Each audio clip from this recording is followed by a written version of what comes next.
do its thing. Awesome. So Doggie Stoic community. I'll kick things off, but probably for like the first 5 to 10 minutes, we'll be live here, and I'll be getting to know a little bit about Antonio, his background, things like that as you guys trickle in. Unless you were living under a rock, and the reality is not everyone's on social media, kind of the meat of today's conversation will be in regards to punishment and our interpretation of punishment, right? Because as we've been doing this, the dog training space, 1 year, 2 years, 10 years, 20 years, I believe this is a fundamental core belief to me, Antonio, is most of the people we run into at seminars, online, in person, they really do like dogs. They really care about the dogs. And then what gets murky is how we interpret the training of the dog, how we interpret the communication between a human and a dog. And then that's where the arguments begin. I think you should do it this way. I think you should have read the dog's body language this way. And then there's all these schools that we come from, right? I go to Starmark, I go to TWC, I go to Tom Rose, I purely positive only, and I transitioned over. So as we evolve as trainers, I think we should keep in mind like the core fundamental principle that we care about dogs, right? And if the conversation has that grain of truth in it, then I think the people listening, whether that's today, a month, or a year from now, they can go to this conversation and say, I truly learned from it, versus two people that just disagree with each other, not with the ideas. Yeah. So with that introduction, I want to bring Antonio Diaz onto the show. Thank you for joining, Antonio. Yeah, thanks for having me, brother. I would also add to that, man, that it's not just the dogs that I care about, but also the people that I help. And I think that's a really important thing to remember, at least if you're going to be in the space of dog training where you're coaching and teaching people. Because I think in my personal perspective, when it comes to, let's say, force-free, the really, the super force-free trainers, right? They're all about the dogs, and it's just dogs. And I think that they ask people to do very impractical things that are just really not going to work long-term for the individual. And they expect people to sort of bend over backwards to do all these things. And I think on the complete opposite side of that, sometimes people can be a little bit more, their view on dogs can be a little bit more harsh and who gives a crap about the dog. And I generally, and I don't really like to even use the term balanced trainer that much anymore, just because I feel like it's very muddied at this point. But I try to be fair for the dog and for the owner. I think I can empathize with the dog and try to understand where they're coming from and understand where the owners are coming from, whether it be their schedule, their living style, how they view dogs, and what we need to make adjustments with for the way that they view things and the way that they handle things, and also the way that the dog sees things, and how we can get that dog to respond in ways that we'd like, that are fair to them and work for the owner. So to me, I always, when I spoke about it in the past, I look at it like an equalizer, and every dog and person combination is kind of like a different song that requires different bass levels, different treble levels, a little bit of this, a little bit of that. And and so it's very unique to me each time I work with a person and a dog, or multiple dogs. One of my notes was I probably made this shift, I'd say a year and a half ago, right? So when you're early on in training dogs, you kind of take pride in wow, I could make that dog do X, or I could stop that dog from doing something, right? However, what I ran into was it did it with me. And that behavior, then the dog went home, and you would never really get that text at 10 p.m. or maybe you'd follow up and say, how's that dog doing? And you get the reply, be like, a lot of the stuff didn't transfer over, right? And you would be shocked, or I was shocked. I was like, man, that dog did so good with me. Why are the things not transferring over? So what you said was great, because the force-free community, the really extreme on one side, are let's focus on the dog's welfare, and then we could define welfare in many ways. But Dr. Stuart Hilliard actually defines it incredibly well. And then there's the other side, which is the super compulsive, I guess we could call it, saying who cares about how the dog feels? That dog's in a human world, and it has to behave accordingly. And I guess our job is to find this beautiful middle ground where, yes, the dog is in a human world, but how can we take into consideration the dog's agency has become a popular word, right? The dog's emotional state has kind of become popular. And from that, play has become a thing. So for me, I mean, I'd like to be a student in this game for forever, really. Yeah, But that specific shift came out of pain because, like, man, I did such a good job with this dog. Why is the behavior not transferring over? Take me back to not just like your origin, but like who shaped Antonio the trainer? Like where, and obviously it's an evolution, but like who shaped you as a trainer, and why did you become passionate about this industry? Yeah. Well, I mean, to be honest, I think my initial love for dogs was innate when I was a child. I mean, I remember trying to bring a dog into my house when I was like 3-4 years old, begging my parents for a dog. My mom told me we could have a dog when we bought our own house, when, they bought a house, and we moved into a house, and the day we did, I asked my mother for a dog, and it was 3 years of continuously asking her. By the time I was 8, I finally got my dog. And when I was 9, I actually started to train her. And I didn't think anything of it until I was older, until I got my Shepherd, Brooklyn, back in 2012. But at 9 years old, I was training my dog to speak, roll over, crawl. I taught her to hold a bone on her nose and then wait until I told her, and she would like catch it, like flip it in the air and catch it. I loved dogs. I had a neighbor who had a dog. Like anytime there was a dog, I wanted to be around the dog. I wanted to pet the dog. I wanted a dog. And so that was just always who I was as a child. And then, like kind of life gets in the way. Teenager, I move out of my house at a young age, kind of do my own thing. And later in life, 2012, I got into a motorcycle accident. And then for whatever reason, man, like at the time I was like, damn, this sucks. Why did this happen to me?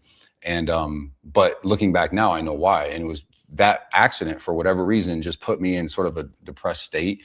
And from that state, I was like, I want a dog. I want a dog. And so I started looking all over online, and I know it's frowned upon, but I actually ended up getting my Shepherd from Craigslist, from a guy in the Air Force who found out after he got this Shepherd that his wife was allergic to the dog. And I went out one night after work, met them, went out in the parking lot. As soon as the dog saw me, she ran up to me, jumped in my arms, and that was it. And then I became obsessed with training. I knew, like at the time, I try to think from a very logical perspective. Oftentimes I understand the role of emotion, when it comes to decisions and things like that, and just life in general. But for me, in the moment, I remember when I got her, the first thing I thought to myself was, they gave me a bag of dog food. And I was like, I try to be pretty healthy, and I remember thinking like, it doesn't really make sense that I'm going to feed this dog this processed food, So then I started looking into like raw feeding. And then so I started feeding her raw food at like 9-10 weeks old. And that became a whole thing for me. And as far as like training goes, I wanted to give her the best life. And I wanted to take her everywhere. And I remember a lot of times when I would go out in public, I would see people pick up their little dogs when they saw a big dog, or there'd just be some out of control dog. And I always had some strong opinions about that, seeing the way that people would handle their dogs. And so I never wanted to be a person that had their dog out and somebody was like, you need to get your dog under control. So I became obsessed with training. There were a few people that I've watched and followed early on before I even thought about becoming a dog trainer. There was Ed Frawley from Learburg. I watched his series, how to raise like 8 weeks to 8 months. Learburg, he just retired. Yeah, he just retired. Retirement. And then because of Ed Frawley and Learburg, I was introduced to Michael Ellis and Tyler Muto. It's crazy Tyler Muto's name gets brought up because like you went like Ed Frawley, legend. Yeah. I'm not saying Tyler, you're not a legend. Michael Ellis, and then Tyler was like this prodigy in the game. He was like early, like 24 years old. He bought a facility. He was like a director of IACP. Shout out, who knows Tyler? Yeah. So, and like Forrest Mickey, like all those guys. And then, I think also worth mentioning too, in terms of my connection to dog training.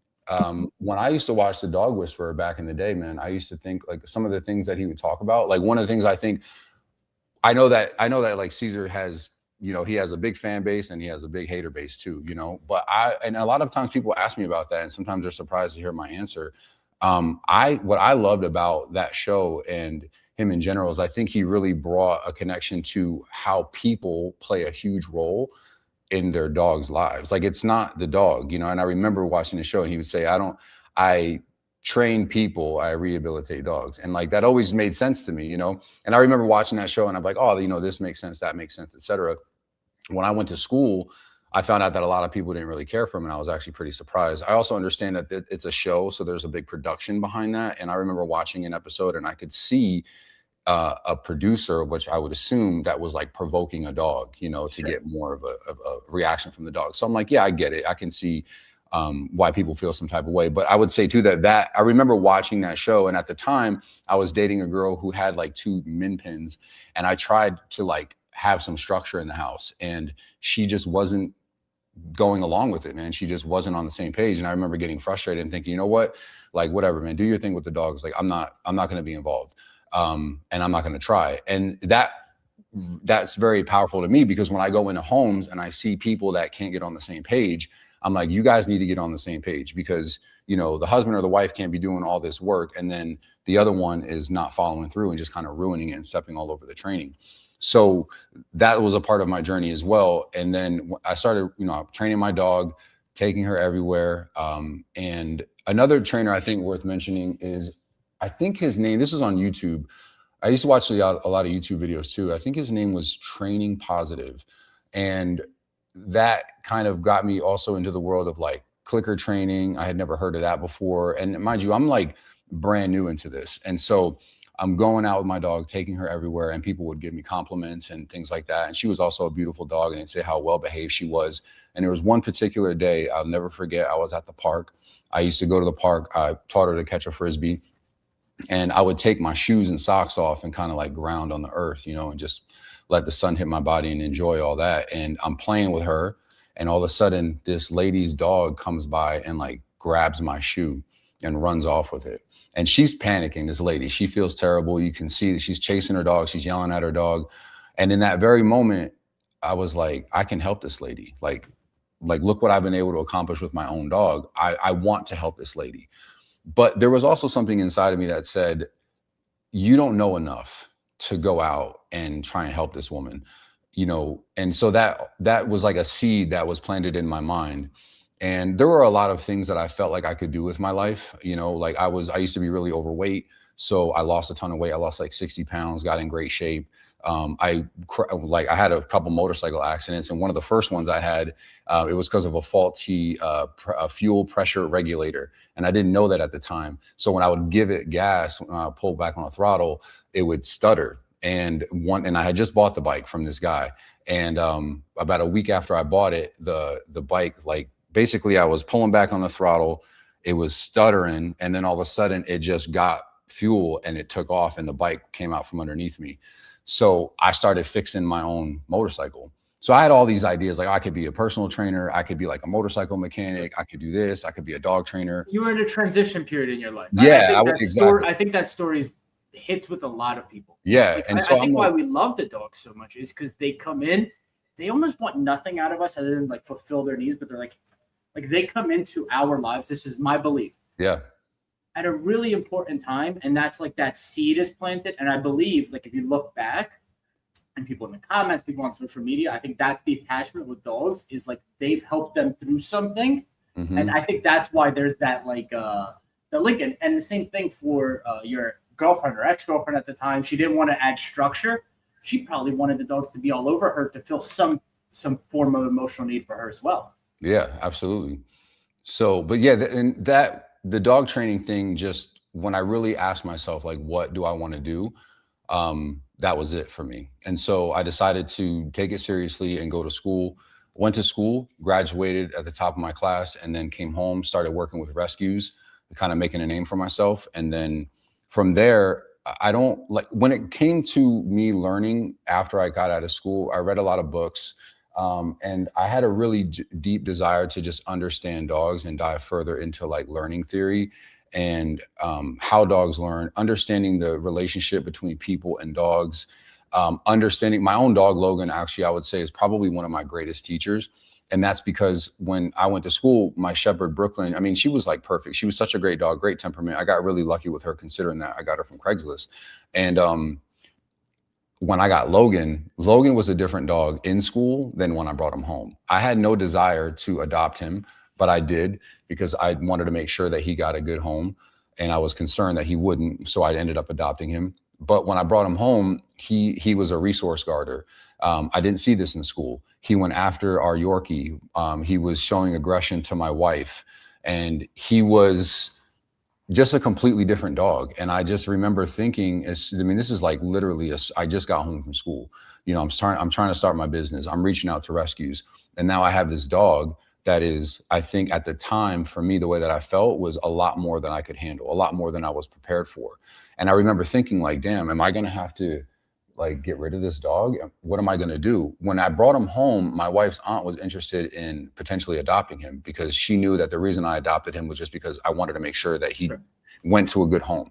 And so that was the plan. But as soon as we got him home, I was like, there's no way she can take this dog. Like, why can't you go back to Star Mark for help? That's a great question. I don't think I considered that at the time. I think sometimes maybe this is just a personal thing for me. I don't mind like bearing the weight of a problem and really like digging into it and trying to solve it. I don't want to say that I have a problem asking for help, but I think that naturally who I am, I tend to try and figure things out on my own. And it's always served me well, and it's not to say that it couldn't have served me better if I had asked for help. Do you think they were capable? Do you think they would be capable of helping? Or do you feel like the school's one of those, and I don't know anything about Star Mark, I apologize, Antonio. Is it, hey, we do obedience, and with good obedience, 90% of dogs are okay. But Logan was like that extreme case where it was just kind of above their skis, so to speak. Well, okay. So with Logan, just to give you a little more insight, at school, he was damn near perfect. There was one instance when we used to we would clean, like we were scheduled to clean kennels. And it was like a random schedule. So I had to do it like 2 or maybe 3 times at the most while I was there. But some of the other students told me that when they would go to clean around his kennel, he'd be at his kennel door kind of going crazy. Sure. And I saw that one time, and that was it. And I was just kind of like, damn, whatever, that was weird. And then, but like, for example, there was a time where we were walking through the training facility and another dog had lunged at him, and he just looked at the dog and kept it moving. When we did our out of sight sit stays, I'll never forget this. There's like probably 15, 20 dogs. We all put our dogs in a sit. We all walk away, go behind a curtain, and we got to be there for however long, a minute or so. And then all of a sudden, out of nowhere, we hear like this big scuffle. These dogs are snarling and barking. So we come running out. 2 dogs got into it, and every dog dispersed, right? Logan was the only dog still sitting there, just literally sitting there, kind of looking around like. And I remember looking at my instructors like, do I get extra credit for that? Because that's pretty good. So I'm looking at him like, he's a great dog, right? A little bit, he was shy, a little timid. I remember there was a classmate who we were working on like a stand, and she's like, here, let me show you, because I learned it from so-and-so or whatever. I was like, yeah, go ahead, And so she went to like lean over him, and he snapped at her. He's like, "Rawr," and kind of snapped. And I was like, oh, damn, I didn't expect that. Mind you, I had him for probably 2 weeks. But again, bringing him home just in a different environment. And that's something else that I learned about dogs, because when I see trainers, for example, and I remember seeing this years ago, it was like a force-free trainer. And he's like, see, look, I'm at the shelter and I don't need to use corrections, and they're just using food and all that. And I'm like, dude, congratulations, man. Bring the dog home in your house, around your wife, around your child, around your friends, around your family, and watch how the dynamic changes. And that's exactly what I saw with Logan. And at the time when I brought him home and I was going through all that, I felt like it was a burden. But now looking back, it was such a big blessing because he taught me a lot. I had never really met a defensive dog, a dog who was, I would say, timid and nervous and not really quite sure what to make of situations. And so I learned a lot by working with him. And I've been able to see a lot of that behavior in other dogs and been able to move a lot more what I think aligned with what the dog needs, and with a lot more grace and understanding with those dogs. And so that's my experience with him. And so he taught me a lot. And then I read a lot of books, and like I said, I have a really strong desire to learn. And I'm certainly not, I'm not so set in what I believe in to say that, oh, damn, I was wrong about that, or here's a way that I can improve on something. So, and I think that's important for anybody to have, in no matter what profession you're in. So my foray into this, similar in the sense of, not an accident, but I was like kind of in business, like wondering what's the next step. I have a graveyard of failures, trying to build websites, trying to build mobile apps, trying to help with social media. I was in the family restaurant business, started a podcast like right around COVID time, talking about sports cards. I was like, man, like I'm getting a dog. And I got the easiest dog. I got lucky. Her name is actually Lucky. She's like this 30-pound sheltered dachshund, just a weird mutt. So I empathize with that. But my first mentor was Stoney Dennis. And he's not talked about a tremendous amount, but it shaped me a lot. And I loved seeing dogs out of command. So when you were telling me that story about Logan and like the dogs kind of having a scuffle and then dispersing and he stays in command, there are dogs that, they'll never break command. They're biddable. They know, they've learned this. They've been taught really well. But the issue becomes when they're out of command. Agreed. When they're free, when they're around people, when they have to start making those decisions on their own. And I didn't know it now, but now it's like I use this Einstein quote, like how the dog sees the world, right? If it's positive, if he sees the world in a positive way or a negative way, they're both right, and they're both going to kind of find patterns that support that. So I've tried to, and now I use play. And I didn't go to the TWC school, but I've learned a lot from the TWC methods, I guess you could say, to try to really change that emotional state. Because I've saw that the emotional state in which a dog learns things will shape how it interacts with the environment, specifically out of command. So when you were telling me about that story with Logan, I was thinking, man, great dog, great obedience, probably do amazing in like IGP or sports. But when it's out of command and having to kind of navigate the world, it feels the stress of the world and almost the uncertainty of what to do in those situations. Yeah, well, I agree 1,000% about, that's when I work with my clients who are reactive dogs. I say that all the time. In fact, I don't prioritize obedience early on at all. I say, let's let the dog exist and address them just being able to make decisions on their own. I want dogs to be able to make decisions on their own.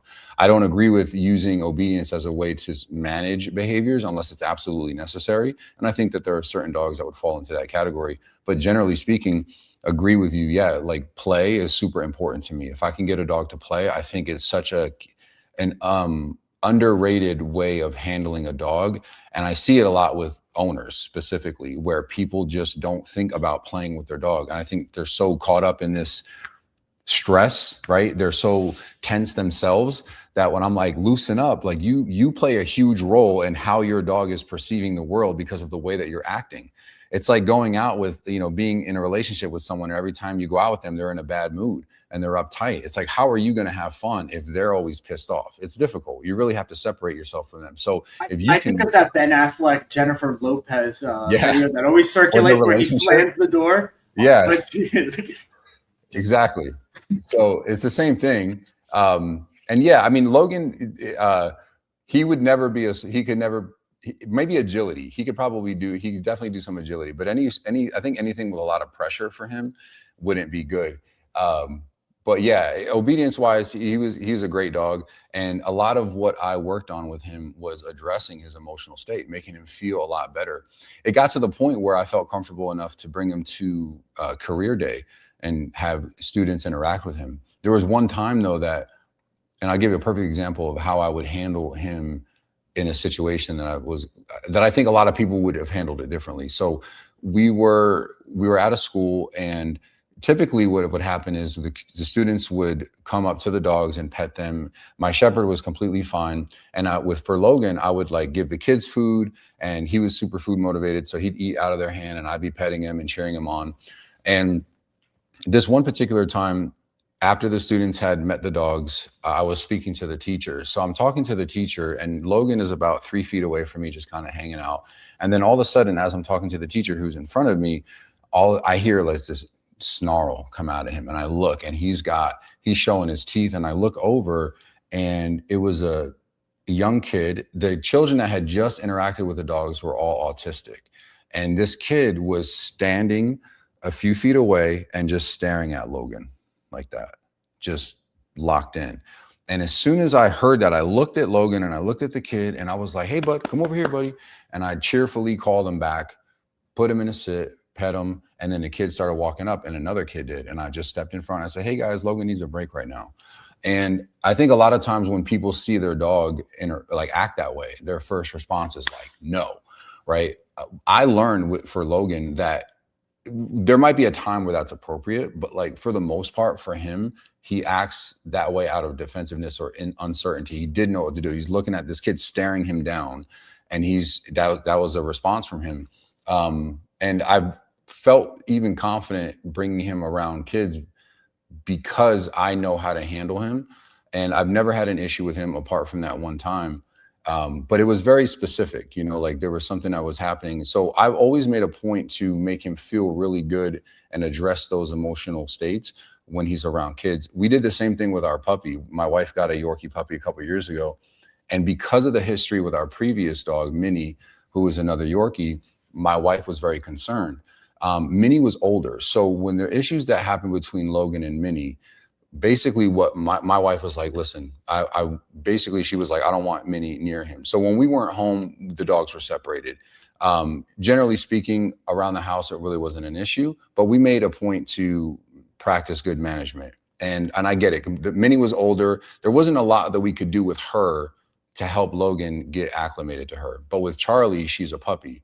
So one of the things that I did to help Logan get along with Charlie and to make sure there were no issues, because what I had recognized with Logan is that I think that he had an issue with smaller dogs. And I don't know what it was about them, but he was way more likely to get along with a larger dog than a small dog. I don't think he'd like them walking around him or anything like that. So I just got playful.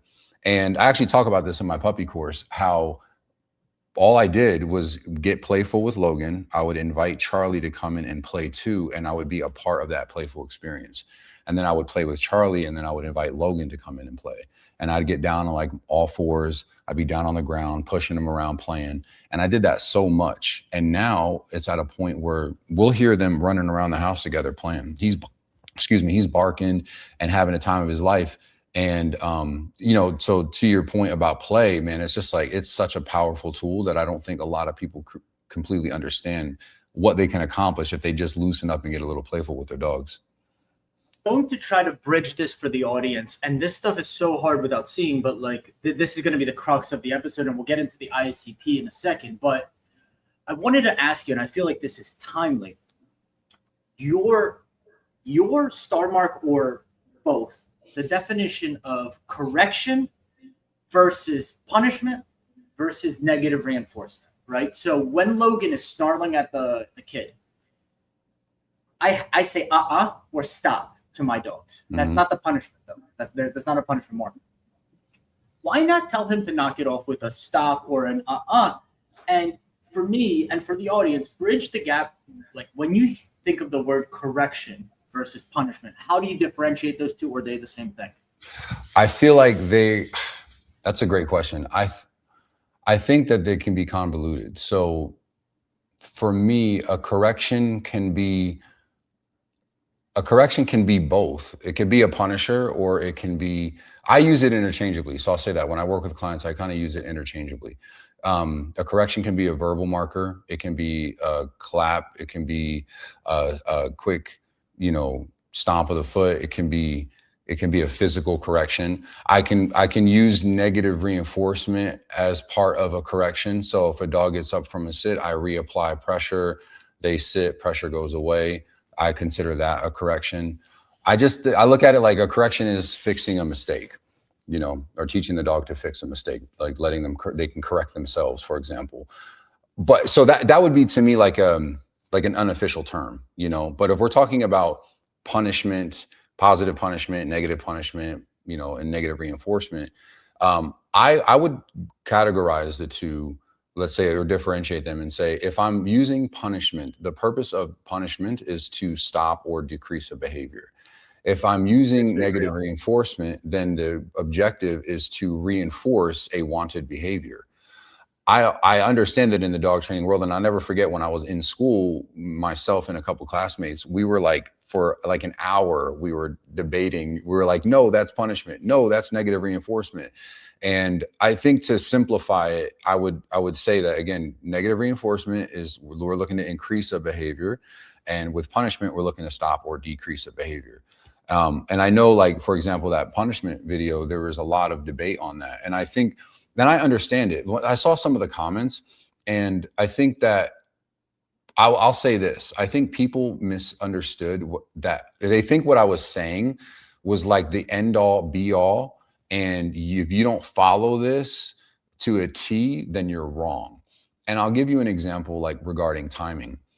Because I saw someone say like, oh, this guy thinks like dogs are stupid and they can't learn or something like that. And I would say, I'll say for best practices, right? If I'm teaching a dog for the first time not to do something, whether I'm using a verbal marker for the punisher or trying to create a conditioned punisher, or I'm actually just using the actual punishment, timing is very important. Now, are there dogs that can learn if we're outside of that initial window of a few seconds? Sure. I would also say that if a dog knows a behavior, like for example, if my dog Logan gets off place and I'm in the other room, and then 20 seconds later, I come out of that room and I see that he's wandering around the living room, and I correct him and go, place.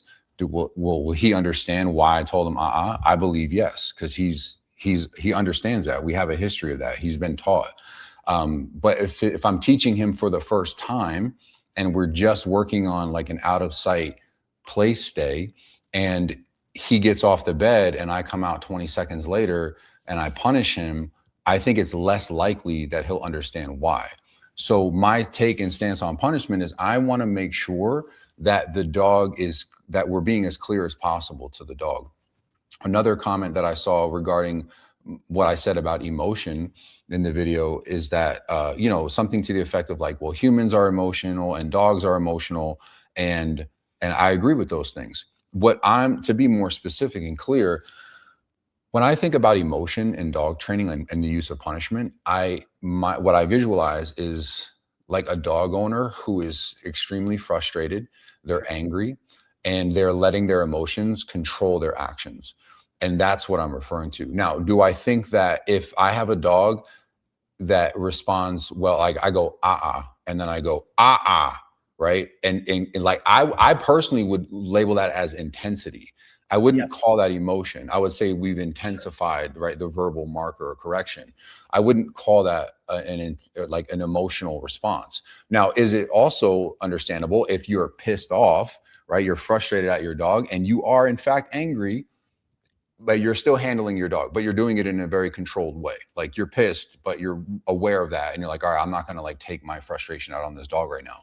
So of course, yeah. So I'm not suggesting that if you're angry, you should not use punishment. I'm saying that if your punishment is fueled by anger, I think it leads to dogs. And I've seen this with clients, with owners, where because they've handled their dog a lot of times out of anger and frustration, their dogs either become really defensive or they become skittish and nervous. Now they're flinching and now they're afraid to make a mistake. And so I try to avoid those. And that was what I was referring to. And then there were a lot of people that told me that I saw comments saying, you don't understand punishment. And what I find interesting about that is that there was no follow-up on that. Like, what is it about punishment that you don't agree with? There were a lot of people who said that. I think they come from a similar camp and school of thought. But I was looking for a little bit more, and I haven't really heard. Can I tell you my story? And I'll do the best I can, because I don't come from this camp. I'm on an island here, peninsula in Florida, but it's basically an island of Andrew. So after watching Stoney, Stoney doesn't show punishment. Okay, so he shows dogs out of command. He works them through an obstacle course. You could think of him as the Bob Ross of dog training. But I was like, man, that's not real life. Yeah. Stoney, I appreciate it. Yeah, awesome. But my clients want behavior stopped, right? Pet dog training, most of them don't even do obedience. They just want behavior stopped. I agree. Yeah. It's like, man, okay. And this isn't a shot at these trainers. It's a shot at the trainers' tactics. I found Robert Cabral and Beckman. And I was like, okay. Beckman, he does this thing. He goes up to the door. The dog, he says, okay. The dog goes out, but he goes out too fast. Pop. Okay. My sister even watched some of these videos, and we were cracking up because we felt the confusion that the dog felt. Now, Robert did it a little bit better. But now looking back, I'm still sitting here wondering if the dog reacts at another dog and we pop him. mark it, not mark it, whatever. But that pressure goes away when the dog stops reacting. How is that different from the dog leaves the bed, you say, Logan, and you put him back. The pressure stopped when Logan went back to the bed. The pressure stopped when the dog stopped reacting. The pressure stopped when the dog went out the door without permission. Mm-hmm. And it got me down this rabbit hole, and I learned about reinforcement loops and how we try to stop behaviors, but we're inadvertently reinforcing the behavior. So an example of that is, like, I have this white lab named Sully, who anytime the mom is out of sight, he starts chewing up his dog bed. The mom comes back in sight, says, Sully, stop. He ignores her. Then she yells, Sully, stop. He stops. So now this loop of I can chew the bed until mom comes and yells some words to me, and it becomes this loop. So we think that we're stopping a behavior, and then the owner will say, well, Sully knows not to bite the bed because anytime I tell him to stop, he stops. But punishment, and it took me so long, so much pain that went into figuring this out because I wanted to do right by my clients, and I saw that I was failing them. We can't stop the punishment. If we want the behavior to stop, we can't stop the punishment event just because the behavior has stopped. So for me with that video, and we could pull it up because Antonio, what was funny is the video that I'm referencing you kind of did a remix on the ICP page. Yeah. And I'll pull it up right here. Let me see if I could find it. Yeah, I talked about duration and saying that the punishment should stop. Well, when I made that mistake forever as well. So can you see my screen? No. I have to add it to the. I hate doing this stuff, but there we go. So this video, right? This video is a trainer out of Canada who got obliterated. Is it fair to say, Antonio, he got obliterated in his comments when he posted this video? Yes. So I actually had not seen his comments. This video came up on another page, and I had saw it, and I made my own personal response to this. Okay. And then I used it as just to kind of sort of set, I would say, ourselves apart in the IACP and go, hey, this isn't okay. This is not all right. And then I decided to try to make it a little bit more educational regarding, what punishment, some parameters that punishment should fall in. Not like the end all be all, because I think that there's nuance to everything. And I want to talk more about what you're discussing, but more so to just say, hey, these are some basic principles that we need to keep in mind. But go ahead. So I'll pull up here. I'll share this one because this is the raw unfiltered. And then you'll share with me kind of what your thoughts are. So you could see my video, right? Mm-hmm. And you can hear the sound, right? Yep. Moon was surrendered for dog and human aggression after repeatedly attacking the dog in her home and redirecting onto the owners when they stopped her. When Moon feels uncomfortable with social pressure or when she is disagreed with, she fights, and she fights hard. Before this incident, she had been hiking with groups of dogs, people, and children, and had been doing extremely well. During this hike, she was relaxed and social for the most part. Duke, the dog she attacked, is our helper dog. His rescue originally hired us after he broke another dog's leg in an attack. We rehabbed him, later adopted him, and he now helps train other dogs. Then Moon attacked him, and you see me punish her. Moon's history was clear. Aggression worked for her. It created space and ended pressure, so her brain kept choosing that pathway. We first changed how she felt about dogs and people through structured exposure, so they consistently predicted safety. Repeated good outcomes built a new, calmer response she could use instead. Once that existed, punishment blocked the old solution. The point was made, right? Yeah. Cool. Curious to hear your thoughts about that video, because what was interesting is I brought that video up on 6 different podcasts after I saw it, and I asked guests about it. So I'm genuinely curious about your thoughts in response to everything that's going on in the last. Yeah. Well, okay. So I briefly touched on this when I made the video with IACP, and I think that when he said, "Hey, Moon, no," the dog immediately stopped and came back to him. And if I was handling that dog, I would have ended it there, because I feel like what more would the dog have learned if I initiated any further correction or punishment in that moment. Through my experience, and I worked with a lot of dogs like that, I don't personally think that there would have been any more learning taking place once the dog has moved on to a different behavior. So for me, that was the point where he was like, hey, no, that was a verbal marker. He corrected her, right? And she stopped and then immediately came back to him. And I think anything beyond that would be, I would label that as inappropriate. I don't think that that was necessary. Especially the intensity of it, because he pulls on the prong in the leash, and then, he's like, hold on a second, let me get my remote. And then he's just like, hitting the dog with it. So I don't think that that was appropriate at all, What makes this stuff so interesting, and I'm smiling because of the curiosity, not because of the video, is you're both right. And let me talk about my experiences. Yeah. Because real quick, before you do, I want to say that I want to hear more about what you're referring to, about the idea that if you punish a behavior, right, and then the behavior stops and the punishment stops, like what, because you're insinuating that you're saying that doesn't work and it creates a loop, correct? Correct. Okay. And I would like for you to dive a little bit more into that.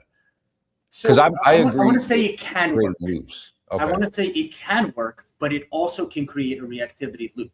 So what a reactivity looks like is I'm out for a walk, I'm scanning for dogs, I see a dog, I start like loading, my loading turns into maybe like some vocalization, and then full on explosion, pop, pop, pop on the leash.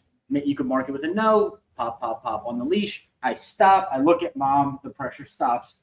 That becomes this whole reinforcing event. So I love doing that, and I do it until mom tells me to cut it out. But the next day, the very same behavior happens. And this isn't just my words. This is experiential. I had clients like this that would say, hey, your dog knows no. When you see a dog, tell him no, press the e-collar, he'll stop. Yeah. But then how is that different? And this isn't my words. This took me a lot of money, mentorship, and introspection to figure out, why is this not working? Why is it not consistently working? And the reason is that the punishment has to continue after Moon came back. So Michael Ellis has these like 15-minute Learberg specials, and he talks about conditioning the no. And he talks about, how he conditions the no in a crate. So he'll tell the dog to wait in the crate. He'll open that door. The dog will rush out. He'll close it and say no. Right? Just getting that dog acclimated. And then he says this amazing line, which is the reason why we condition the no is so that we can use less intensity, exactly like you said. Because if we're not marking it and we're not using the no and we're not using emotion, we have to increase intensity to deliver the message. It's all that we have left. The next thing that Larry helped me understand is, how is Moon no, e-collar, Moon comes back, different from a dog? We're asking a dog to sit. We say sit, pop, pop, pop, pop. And the dog sits and the pressure goes away. So Larry at his seminar had a really great question to the audience, which is, how is punishing Moon in that example? Well, let's put intensity aside, because it is a hard watch to hear a dog squeal like that consistently for like almost a minute. How is that different from sit, pop, pop, pop, pop, pop, the dog's butt touches the ground, the pressure goes away, if we stop after the guy says Moon no? Well, first I would say that if I'm using the way that you're describing asking a dog to sit, you say pop, pop, pop. For me, there would be steady pressure on a leash, not necessarily like pop, pop, pop. Okay. So you just lift up. Yeah, I tend to use pressure. And maybe push on the butt a little bit. Yeah, potentially. Sure. And your question is, how is that different? Correct. Because we'll slow it down.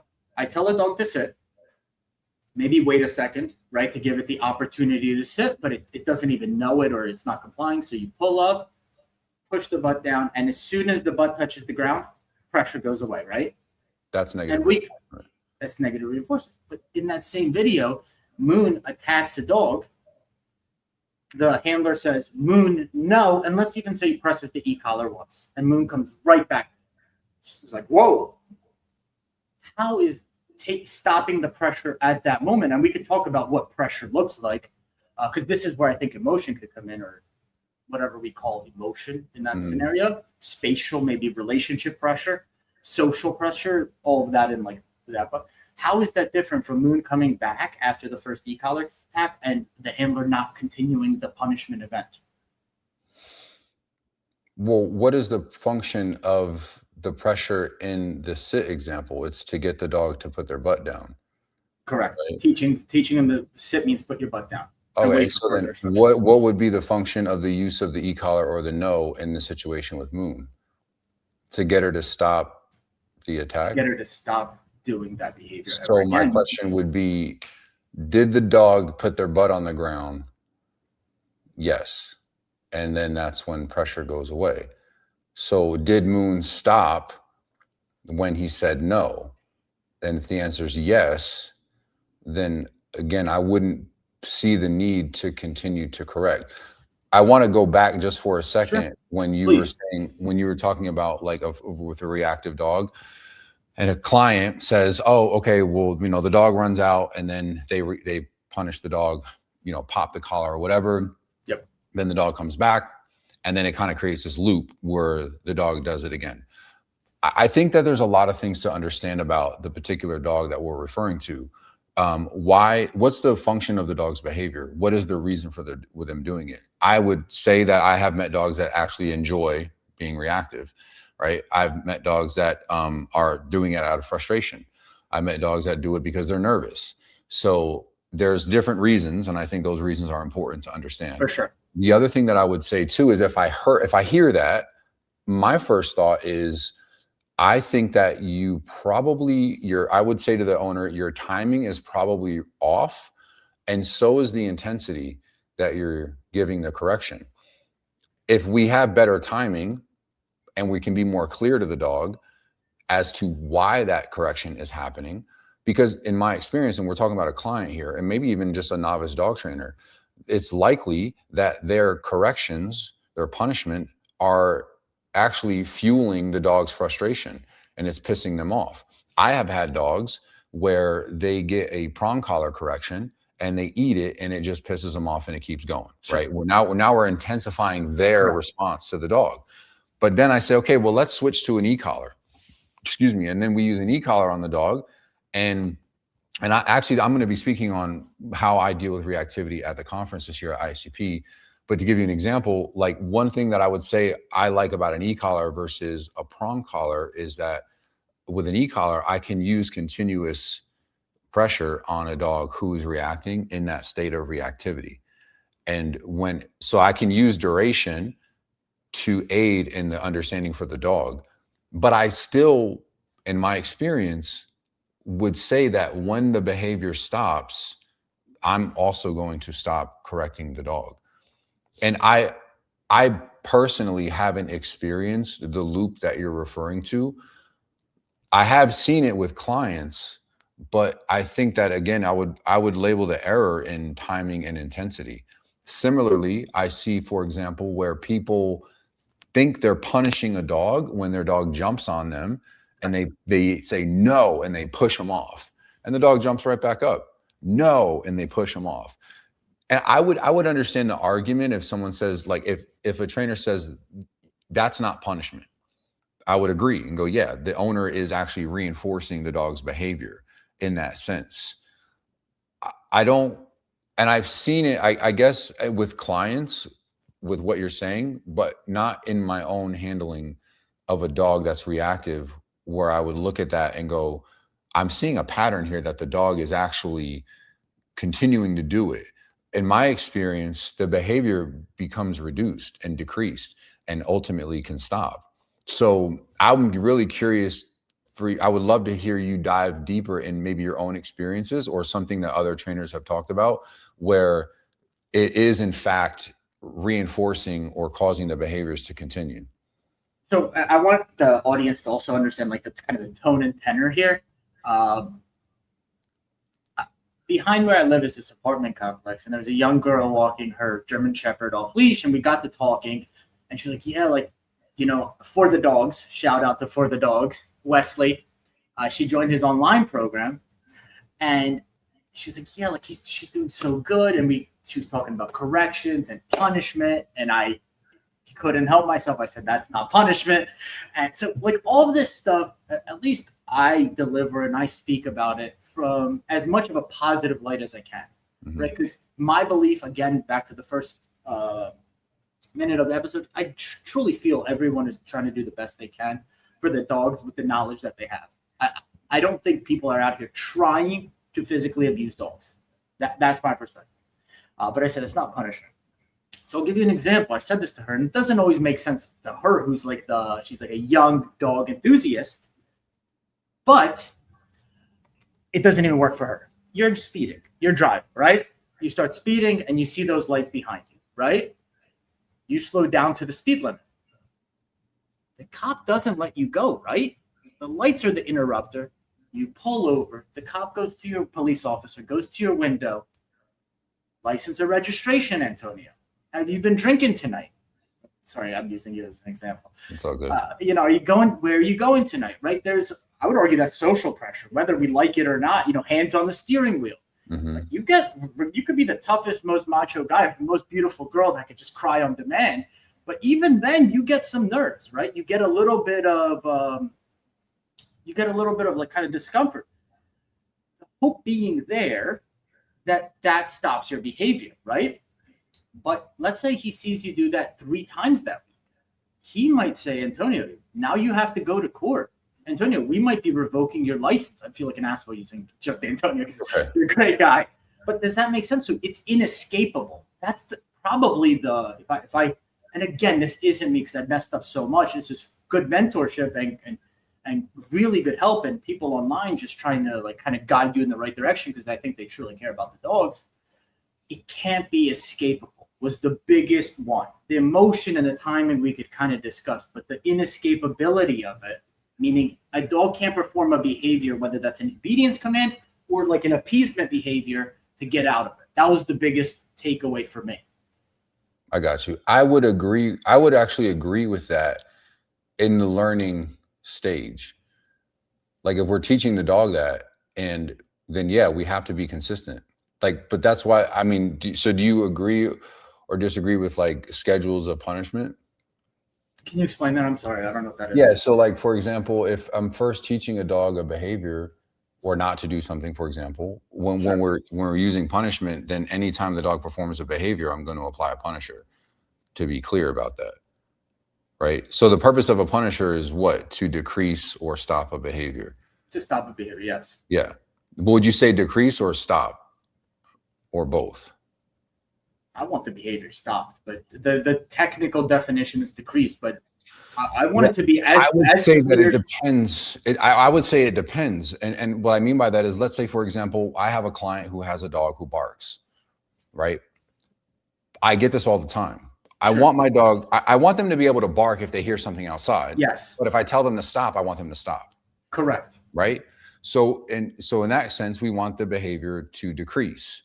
I'm punishing not compliance in that situation. I'm not punishing the barking. Agreed. So I asked you to do something and you're ignoring. So that's why I just want to make sure we're on the same page. Like it can be decreasing a behavior or stopping a behavior. I think it depends on what the goal is. So if I want a behavior to stop and I never want it to happen again, let's say counter surfing, right? Then for me, the way that I've addressed counter surfing is I set up this scenario. I have good timing. I have the right intensity, right? It has nothing to do with me. I could be in another room. I could be out of the house. You jump on that counter, correction's coming regardless at the right intensity. But what happens when the dog feels it the first time, its feet hit the ground? Are you still on the trigger? Still on the trigger, such a crazy way to word that. Are you still pressing that rubber button? Yeah. No. You have to. But why? Anyone in the because you already made that choice. Yeah, it's inescapable. But they already got the correction. I would argue. Think about this. Hold on. You put your hand on a hot stove, right? You put your hand on a hot stove. Let's even say we're not marking that behavior. You put your hand on that hot stove. The correction, the interruption is like, whoa, but the punishment is the pain that comes after. Now, I'm not suggesting the pain, but if we say hot stove, the interrupter's like, whoa, and then everything else is what sticks in your mind to be like, I don't really want to experience that again. Okay, I get that. But I would also say, in my experience, that I've had several dogs never go in the garbage again without having to continue the use of the punisher, right? Sure. So if I saw that I was doing it in the way that I'm describing and the dog kept doing the behavior, then I would certainly look at what I was doing and go, okay, well, this isn't working because it's not working, right? So am I saying that I would never agree to what you're describing? No. I think that there could be certain dogs that would require that for sure.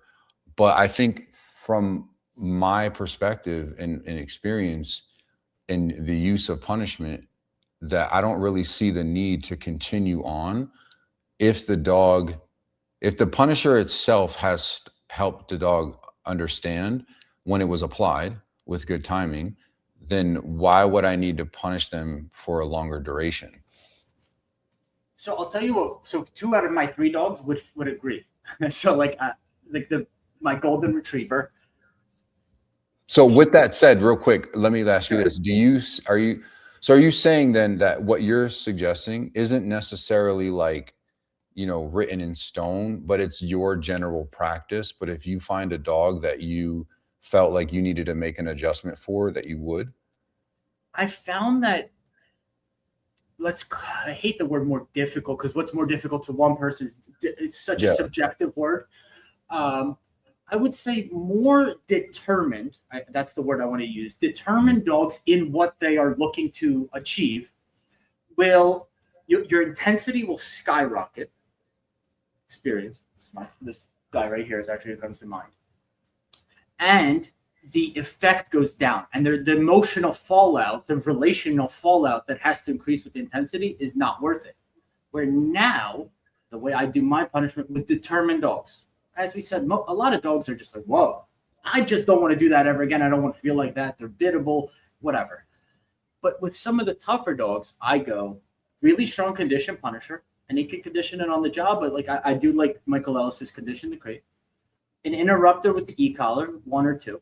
And then if our relationship is strong enough, I found genuine disappointment in the dog where it's like, it could be like a minute or 2 minutes where I'm keeping the dog here. Like, hey, I don't appreciate that decision that you made, has been the most effective. And when I say effective, my conscience is clear. The dog understands the message, and it doesn't have baggage and fallout with our relationship where the dog kind of doesn't even want to be associated with me because I've had to go to intensity levels that I don't even want to do, but I really need that behavior to stop. That's kind of the best way at this moment in my career I could explain it. So are you saying then that if we increase the duration after the behavior stops, we keep the duration, but the intensity is lower? Is that what you're saying? Yeah, and I found social intensity is really effective, or social, but not allowing the dog to either appease you, go into obedience, or flee. Yeah, the dog has to stay in this and let's process this moment, this punishment. That's why I call it a punishment event together.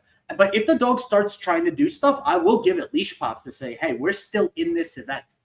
I'll still give it e-collar pops if it's still because some dogs are I'm out of here, I'm out of there, I start sniffing the ground, they roll over. No, we're still in this punishment event, but because of the condition punisher, my intensity could be lower. Because of the social or relational pressure, I could use duration instead of intensity, and the fallout is much more minimal, significantly more minimal. I would agree that if a dog is trying to use appeasement, that doesn't mean that they're going to get out of doing what I've asked them to do. But I think that we have to consider the situation and circumstance with which we're applying punishment. what are we punishing? What behavior are we punishing? Are we punishing disobedience? Are we punishing aggression? Are we punishing frustration, right? Are we punishing a fear reaction? This is something that I think is important to understand that when we're applying the punisher in a punishment event. And I like that term, same thing with a reward event, like if I'm rewarding a dog, it's not just, oh, here's food. There's a lot of there's emotion in that where I'm going to be playing with the dog, etc. And where there's I would say happy emotion, right? A lot of cheerfulness or whatever. But I think it's important to be clear about what we're punishing. And so that way for me, when I'm speaking with clients, I let them know all the time when we're doing this, when we're punishing a dog for this is how I think that the punishment should be applied. When we're punishing it for this is how it needs to be applied. And I think that that's where a lot of nuance comes in. So I don't disagree. And that's the thing. And I'm really grateful for the conversation because I don't necessarily disagree with what you're saying. I think that its application depends on the circumstance, right? What the dog knows, who the dog is, and what type of dog that we're working with. But and when I made that video, I honestly was really surprised to see how many people were like, no. And again, I think it comes from a particular group, and that's fine. And not to say that they're wrong or now we have to be at odds with each other, because I'm certainly open to learn, but nobody really was like, hey, this is what it is, and having a conversation. And I feel like I'm certainly open to learning. When I hear about what other trainers do, especially a successful trainer, I'm like, yeah, I agree with that. Or yeah, I apply that too. But I think that a lot of times in my experience working with so many dogs and people, what I love about the way that I work is that I can become the most force-free dog trainer, or I can potentially use compulsion if I feel like that's necessary, right? With a particular dog. I don't have a problem going from one end to the other. It depends on the dog, the scenario, and what the dog knows, what the relationship with the owner is like, what the owner's been doing. Because sometimes when we work with the dog, that behavior has been rewarded over and over and over. I don't like this idea, for example, and I talk about this a lot with clients when it comes to jumping. And people are like, yeah, we just ignore the dog. I'm like, yeah, but that doesn't work though, because you've been rewarding it so much. The behavior has been reinforced so much that the only realistic, logical way that your dog is ever going to stop jumping on you is if you punish the behavior. That's it. There is no other option. Positive punishment. Punishment. Yes. Thank you. Yeah. So and that's just, to me, that's a fact. It's not going to stop because the dog is so persistent and you've rewarded it for so long and not knowing, right? You've been punishing them, but you haven't been. You've been reinforcing it. So because that's what the dog wants. So I think, again, going back to what we said earlier about potentially creating a loop where now you're reinforcing, you think you're punishing, but you're reinforcing. I certainly think that that's a truth that's real, but it depends on what the individual, whether it's trainer or dog owner, has been doing and who the dog is and how the dog perceives that information, because we're talking about a living being. So to me, I think when I define punishment and I look at some principles or parameters that I want to stay within, I would still stick with those.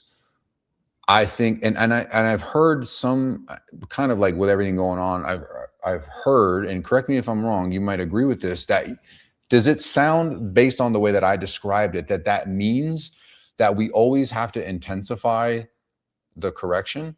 Because going back to what I said earlier, I said to you, if we use duration, that means that we can lower intensity. But if I don't use duration, do you think that means that we have to raise intensity? I think it's the only thing left, right? If you have to do it in 1 to 3 seconds, if we can't use emotion, kind of what's left, I guess, the what's unsaid is what the only thing that's left is the intensity. And I think that's how a lot of people interpret it. Yeah. I don't like putting words into people's mouths. Yeah. Well, and we're not naming that's what's anybody. left. Yeah. Well, can I ask you this? How would you describe emotion? Can you give me an example of how you would apply emotion while using positive punishment so that I can understand that? Sure. This only probably came to me because of truly how I train. So most of my training is out of command, and it was kind of pack walks in nature. And the way I think of emotion is disappointment or anger. That decision you made really disappointed me. It disappointed me. It ruins my time. It ruins every single dog in this crew. It could be 2 dogs or 200 dogs. It ruins our time. You're part of our team, our pack, our community, whatever, and you're messing with our vibe. It's the guy that I played soccer that comes into the bar here pre-gamed way too much. He's way too much already. It's like 9 p.m. and he's acting like it's 2 a.m. Like, dude, you're gonna get us all into trouble. We're gonna get in a fight. Like, this isn't where we want to be vibe-wise. So that's disappointment. And then anger, like. So I get your example, but can you tell me how you could apply that? How would you actually apply that to a dog so that the dog understands? This is my belief. This is where probably I think the rubber hits the road. And I understand why dog owners struggle with this because they're really unclear with their emotions. Like, I had a little puppy here, Bella, amazing puppy. And this is what her owner does when she hasn't seen her all day. Crouches down, invites her into her jumping, talks in like a high-pitched voice, but wants her to stop jumping on her. Unclear emotions. Mm-hmm. However, I believe that if you're really consistent with your emotions, meaning I'm happy with you when I'm happy with you, I'm calm and we're just chilling when we're chilling, but when I'm disappointed with you, I'm disappointed with you. I think dogs are incredibly empathetic, intuitive, whatever word, with our emotions if we're consistent with them. So I don't think we have to be anything other than who we are. I think if we're truly disappointed and we're consistent with that emotion, I think the dog reads that. And then the question there is how much of a relationship would you have with your dog? Because, like, if the dog doesn't like you and it got here today, you could be disappointed with me. I don't even feel a part of this team. Yeah. Right. But if you're like my boy and like we're buddies, right? I think the disappointment hits different. I think the happiness hits different. So that's where like the relationship part is as well. So let me give you like my perspective on what I think some people would call emotion. And if that's the case, then I would say that I would agree with its use. But let me just explain. So if I'm training a dog to do a behavior, let's say go in their crate, right? And they come out without permission. What I teach people is I want them to be like a police officer. So while you're training the dog, so good cop, bad cop, right? So while they're training and we're teaching the dog what we want them to do, we're happy, we're excited, you know, we're using emotion to go, yes, you do a great job. Okay, let's go. Proud. Free. Come on. Proud. Yeah, proud. Yeah, all that, right? As soon as the dog steps out without permission, right? I could understand that people would call that emotion. I think that that's intensity. I think that's sternness, being firm, a change in your outward projection of energy. For example, I'm happy, I'm excited, I'm stern. I don't know if I would label stern as an emotion. I'm not angry though. You know what I mean? But I'm stern. And I think that is absolutely effective in working with dogs. I tell people that all the time. If you're going to correct your dog for getting off their bed, you shouldn't be like, come on. You know, you need to be clear that behavior is not acceptable through the way that you interact with your dog. I'm just not quite sure that I would label that as emotion. If others do, then I would say that we would agree. Again, going back to what I said earlier, when I think of emotion, like when I say that statement, like we need to, as much as possible, do it without emotion, I'm talking about uncontrolled emotion where it's like there's really no learning taking place. Now you're just pissed off and it's just beyond any type of understanding from the dog. Do you know what I mean?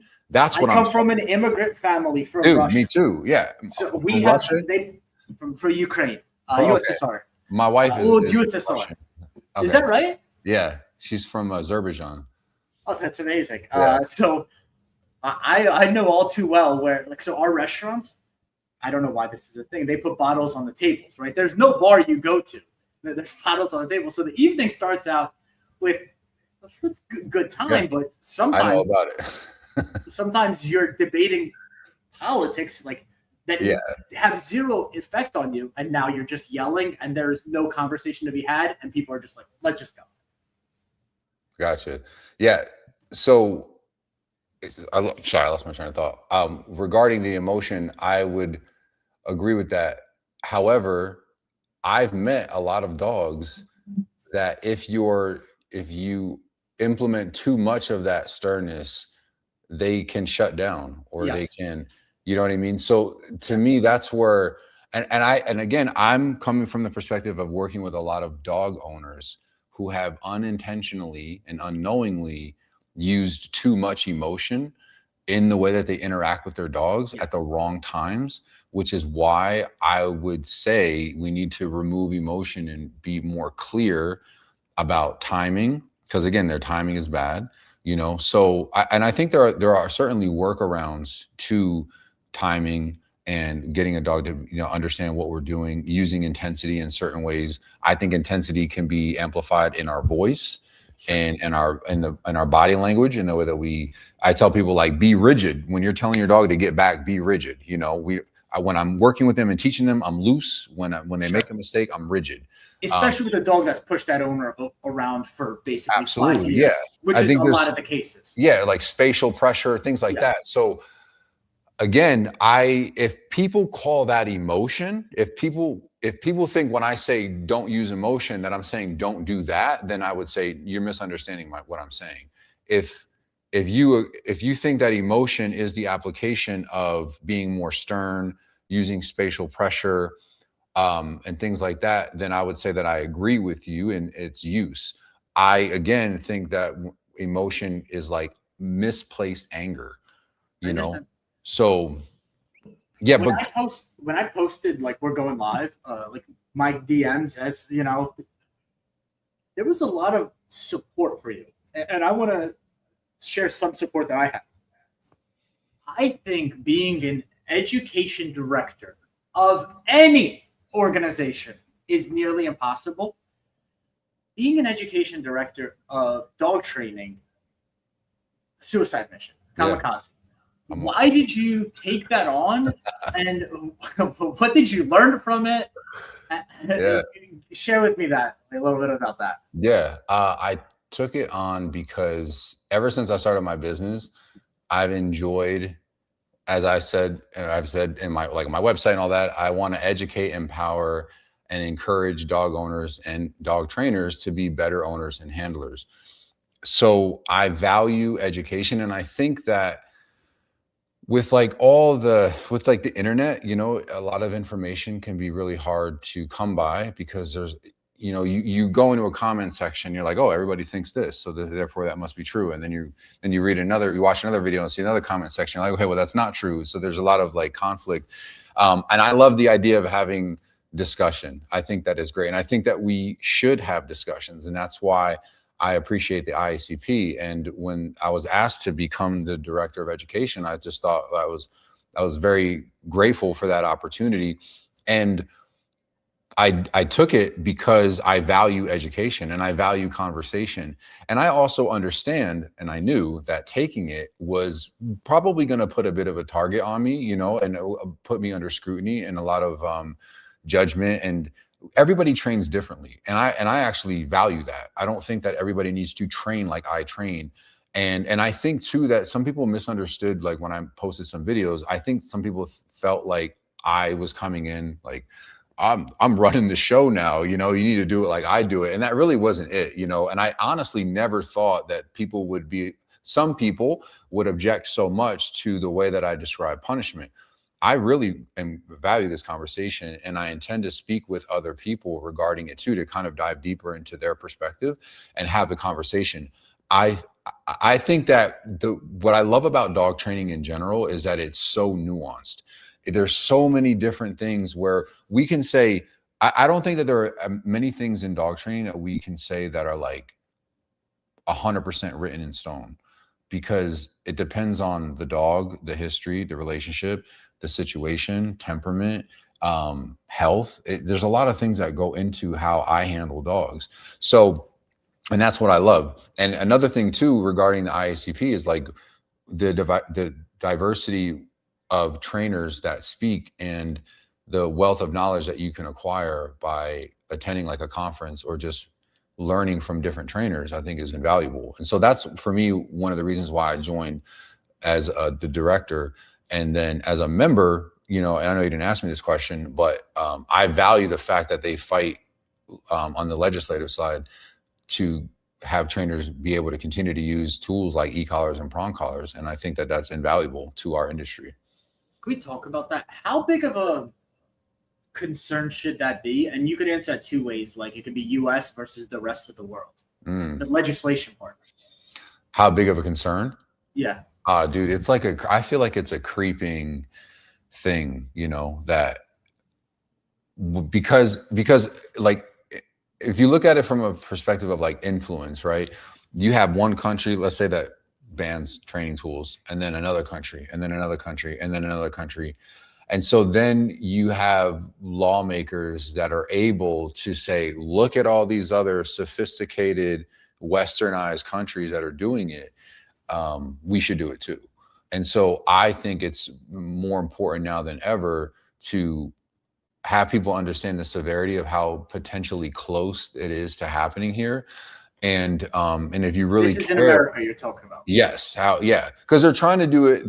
They try to do it in California. They try to do it in Hawaii. There's conversation about it in other states like Massachusetts and New York. So it's certainly happening. And, you know, not to sound conspiratorial, but, and I have no problem saying this publicly, I think it's coming from a bigger place. I think it's coming from the top. I think it's coming from like the pharmaceutical industry, if I'm being completely honest. It doesn't make sense to me that all of a sudden, while on one end you have tools, you know, proposed to be banned, on the other end you have medication that's ramping up, and these trainers that are so against training tools are now saying, yeah, we'll try this medication and let's, you know, get them on puppy Prozac. Like, I mean, I'm a thinking man, you know, and I really try in what I do with dogs and clients to be a good pattern recognizer.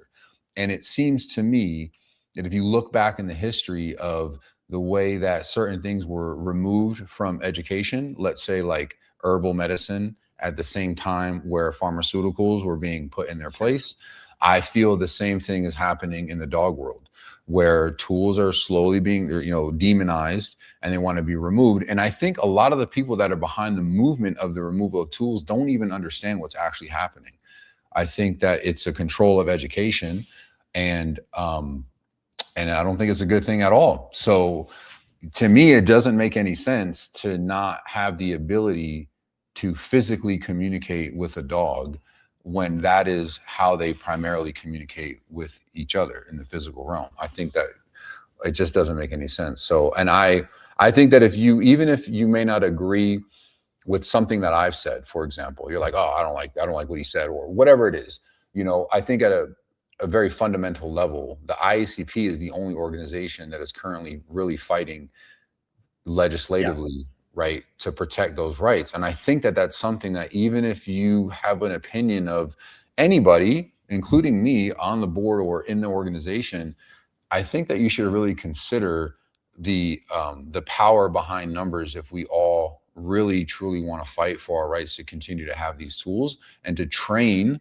right? Because it's not just about the tools, it's about the ability to train how you want to train, so long as it's not clearly abusive, right?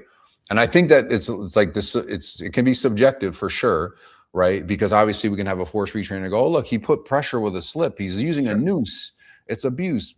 But we're talking about logical people that would say, yeah, that's clearly wrong and not okay. You know, like the video I'm sure you've seen it, like the girl, there's like two shepherds in the garage and she comes over and like smacks him with like a PVC pipe, or the girl who's like kicking the dog to get him on place. Like, come on. I mean, no, I would hope that nobody would argue and go, well, you know, let her train, it's her own method, you know.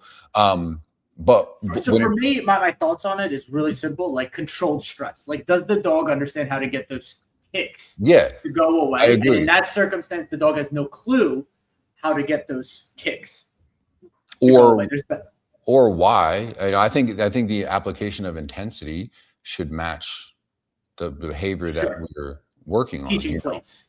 Exactly. I have a lot of thoughts on what you said. So from the food, pharma, puppy Prozac. So I actually just trained my first dog. That was a puppy from a shelter on Prozac. The funny thing is I actually hired the trainer that was working, not the trainer, the shelter worker. I made him one of my trainers. I could share why I've hired trainers, because I was so against it for a really long time. And I've actually found that this is like a tangent. I don't even know why, but like having different hands on dogs really helps them to contextualize back when those dogs go home and they might have a teenage son who's not really clear with markers, but like the dog could kind of like figure things out. So I've actually seen hiring shelter workers as like kind of part-time trainers has taken my training business to the next level in terms of results. Even if they make mistakes on timing, those things can be fixed because now the dog has different like data points, you know? Yeah. But I want to ask you something that I had like not a problem with, but like, so I wasn't in the social media. I'm not good at social media, number one, but like I wasn't in the social media kind of drama until maybe, and I'm not in it, but like noticing it, like paying attention. And Robert Cabral came out and he made this video about like Dylan being a cancer to the dog training space. And all right, like he says some crazy stuff. I'd argue a lot of it lands and is really hilarious as to how it's delivered. It's really dark. Like you could go to like watch like a Comedy Central roast, and like this week they're arguing about like should he have said that joke about Charlie Kirk, or should he have said that joke about Puerto Rico? And like one side is saying that's no, you can't do that, and the other side's free speech, right? So we have this. But to say that like he's a cancer, but then you have Denise Fenzi who publicly tells people to put their dogs in cars, and no one bats an eyeball at that. That to me was crazy. And I'm on neither side. I've never been in TWC. I've never been in the IACP. But I was like, that's insane. This guy's like a kind of like a gamer lobby jokester who shows everything he does, even his mistakes. And then you have this lady who suggests because she can't get her dog to shut up in the crate to put it in the car for hours, and apparently the dog is happy. Again, I'm setting you up. I apologize. You don't have to have a comment, but like that to me felt ridiculous. So if you have anything on that, feel free. If not, like we could kind of move. I mean, to be honest, I don't, because I really don't like to be involved in any drama. I heard about both, about like what Robert said. I'd never watched the video, and you know, I know that I've also been like a target of Dylan's, and you know, I'll say this, man, I believe in free speech, even if that speech is against me. So, you know, if anybody has an opinion of me, that's fine. I'm not bothered by that. It's okay. And regarding Denise too, like, I don't know, I'll say what I will speak on is this. I saw comments that say something to the effect of like, is it okay to put a dog in a hot car or something like that, you know, because her dog passed away being in the car. And what I will say is this, from my own perspective, I have traveled to clients' homes with my dogs. My dogs are in my car while I'm in the home, or if I don't need my dog for this session, I need them for the next one. So this session, they're in the car. I'm working with a client. I'm in the house. I'm teaching them stuff. We're working on things. My dogs are in my car with the air conditioning on. I live in Las Vegas. I do my best to keep my car, you know, protected. As far as like using, I've never personally used my car as a timeout. I can't say that I would. I don't know about what you're referring to. Like, I haven't heard her say that. The thing for me is that there's a lot of he said, she said, and I personally haven't taken the time to like dive into the truthfulness of certain things that are said. So I don't really have a comment on one or the other. I do know that her dog passed away. I do know that people were using that to paint a certain picture. And I had seen comments, even in my own video, like on my page, where someone was like, how do you feel about dogs in hot cars? I'm like, dogs in hot cars, no, but dogs in an air-conditioned car, yeah, I've done that. And I mean, if that makes me a bad person, I guess so be it. But I'm pretty sure that a lot of other trainers who, whether doing sport work or something like that, need to put their dogs in the car, or have them in their work van where their AC is on. I don't think anybody would view that as a problem. I personally try not to get involved in any of the drama because I don't find it productive. what I would like to see more of in the industry is conversations like this, even with people who disagree, and can find some things that we agree on. Because in my own life experience, when one of my best friends is a guy who, when I first met him, like I wanted to fight him. I didn't like him, you know. I don't think he liked me, and that's fine. But like, you met him in New York. You met him in New York? Nah, I met him in Vegas, but he's from Philly, and I'm from New York. Okay. So like, that's probably, maybe that's why we get along, right? Because we're East Coast. But when we first met, we did not like each other, you know, and that's fine. But like, we ended up, I think the more that we kind of got to know each other, the more we realized that we had quite a few things in common. And I would find the same thing with a lot of trainers in the industry. I think if we had open conversations, and to be honest, man, like, I don't personally like to be in a state of anger or conflict. I'm not afraid. I won't shy away from conflict. I mean, if that's what I got to do, sure. But I would prefer to be at peace and have like productive conversations. So the whole, like, just everything that's going on right now, I mean, I'm not a fan of it. And I hope that everybody involved can eventually come to some sort of like agreement, or just find things that they could agree on. Because the reality is even if you have a good friend that's a dog trainer, I guarantee you that you're not going to agree with everything that they do or how they teach or the way that they handle a situation. I have other friends that are dog trainers, and we don't have debates or anything, but we just talk about how we do things a little bit differently. Matter of fact, one of my really good friends who's a dog trainer, he uses like flexi leashes, and I always give him shit for it. I know other trainers do. I prefer a long line. I don't think that you're a bad trainer if you use a flexi leash. I used to, but you know, you went flexi to long line? No, I've never used the flexi leash. Well, let me rephrase that. There was actually a video or a picture of me when I was dating my ex-girlfriend, and she had the mint pins. We were up hiking in the mountains, and there's actually a picture of me holding a long line or a flexi leash. And so I often make jokes about that with myself. I'm like, look at you. Like, you better never let anybody see that picture. But dude, flexis are a game changer. I was a long line guy. And I was like, man, they're so dirty. And for my clients, they need flexis.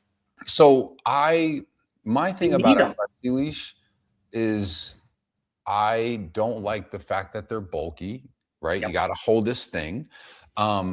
If a client drops some, because I mean, I work with a lot of different dogs, and some of them are fearful, some of them are a little bit nervous or skittish. If that thing falls on the ground when we're walking through Home Depot, the dog is fucking taking off.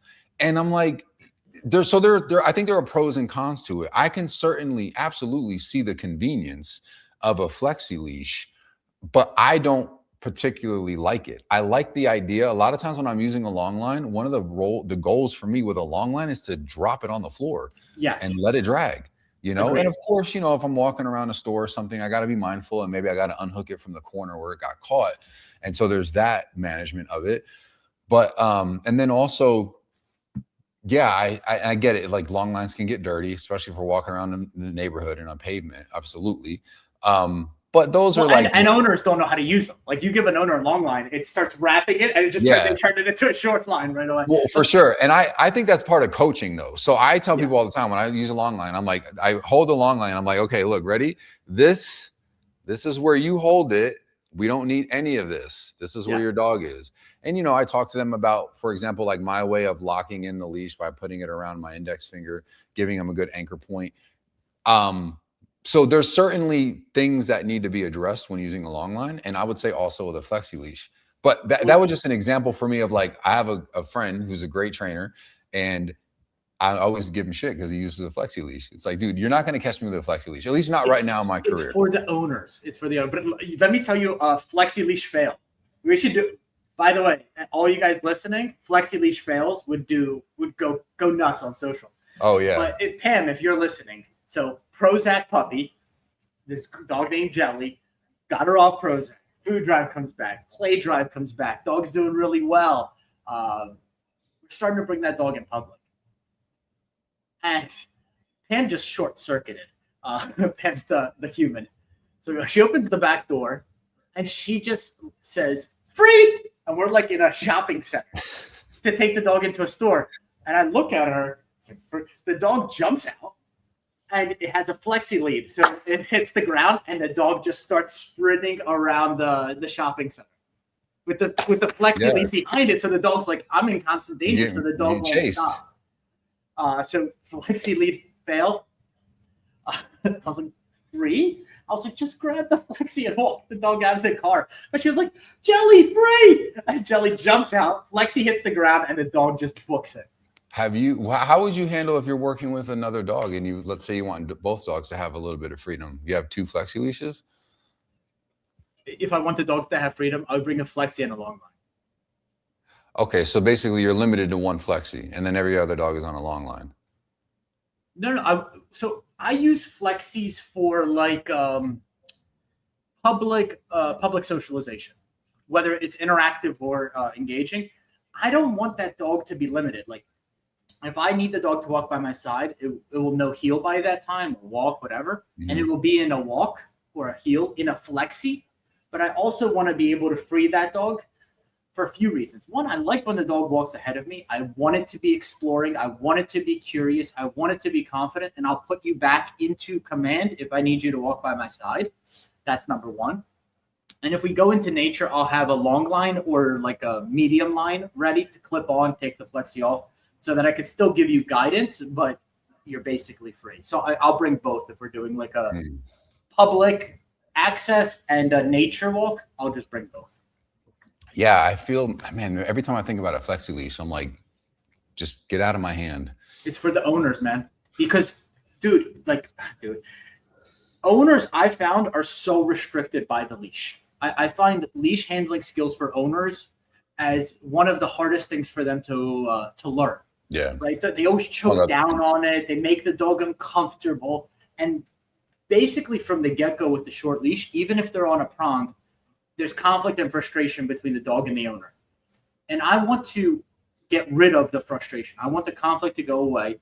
And I want to be there with the dog and the owner to give the dog verbal commands and the dog just to be on a flexi and moving around freely. I can see that. I can definitely see that. I mean,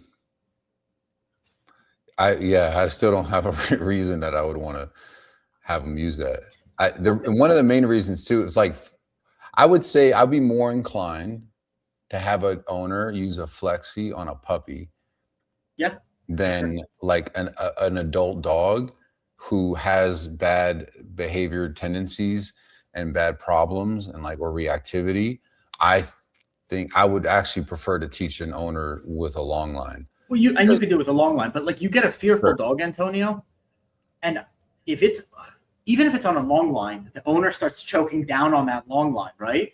And now you remove the ability for that dog to flight, to make himself feel or herself feel a little secure. And that's where you get the outburst versus a lot of fearful dogs.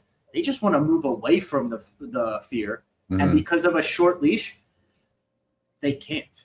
Yeah. Well, I agree with that with a short leash. And when I take dogs that are nervous, I mean, that's why I love a long line, because I want to be able to give that dog, I want them to be able to move away. And I also, not just that, but I use a long line to be able to gauge how much space does the dog want or need.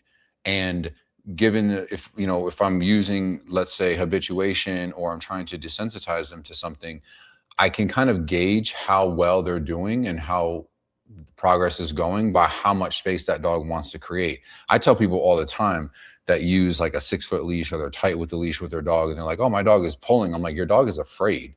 And it feels like they're pulling. But interestingly, if you put them on a long line and then you give them more space, you might realize that your leash is 6 feet long. They need 8 feet of space. They need 10 feet. But because your leash is only 6 feet long, it feels like they're dragging you. But if you gave them a little bit more, you might realize that they just run away right over there, and then they turn around and they look and they're like, okay, I'm safe.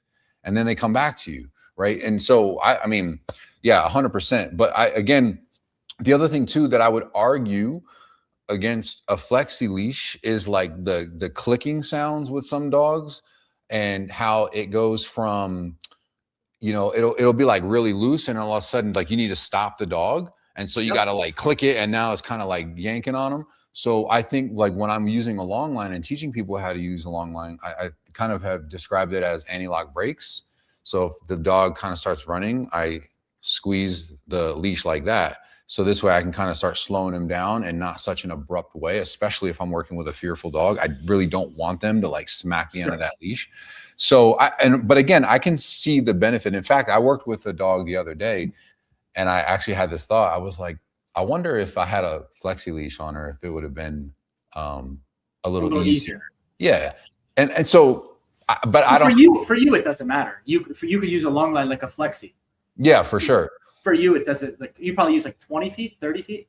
Yeah, it depends on the dog in the situation, like where I am. But yeah, I like a 20 or 30 foot leash typically. Right. 50. It's crazy that like from 20 to 50, there's the punishment event on us. 50 is like, I never want to go out in public ever again.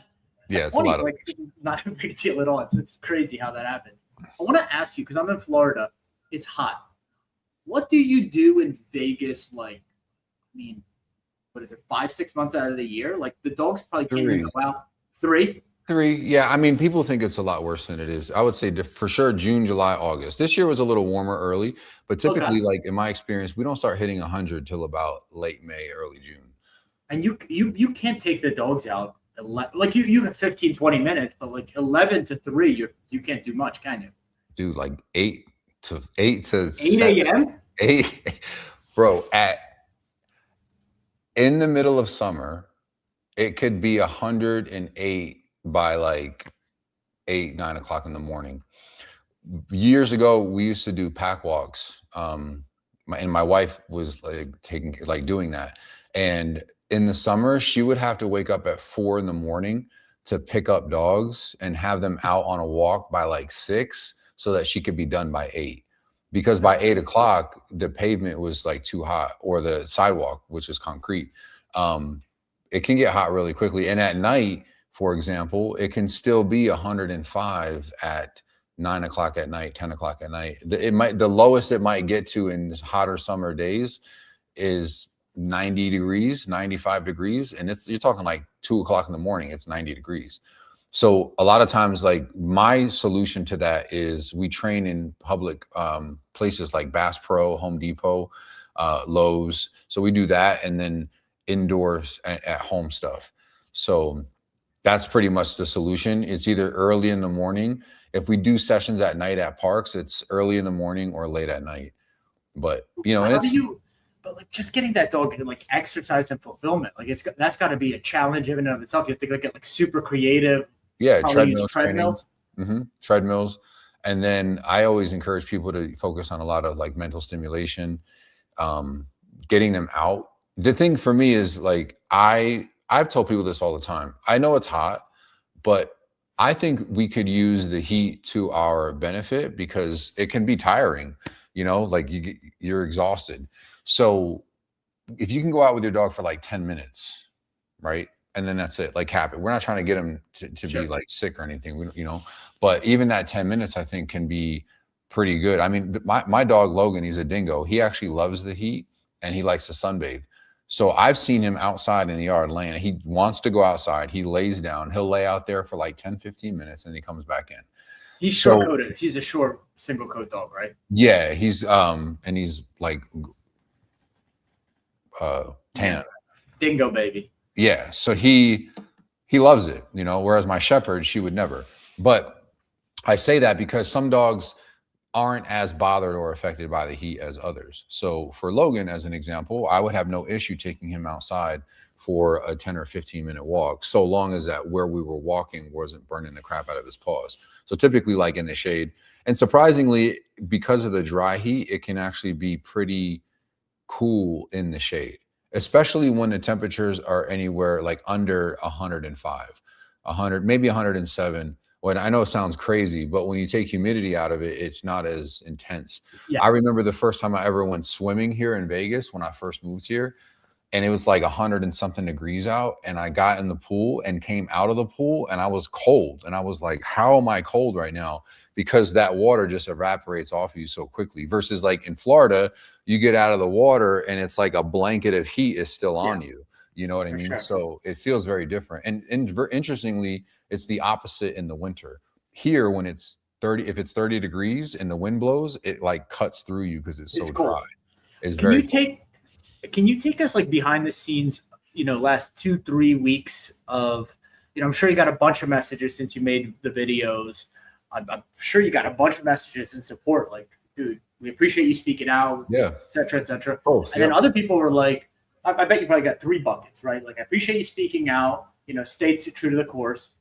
The other was like, dude, what the f are you talking about? Yeah. And others were like, I see what you were saying, but maybe this, and this. Can you like take us behind the scenes as like kind of what some of the messages that like are coming to your brain now, so people who are listening can kind of follow along?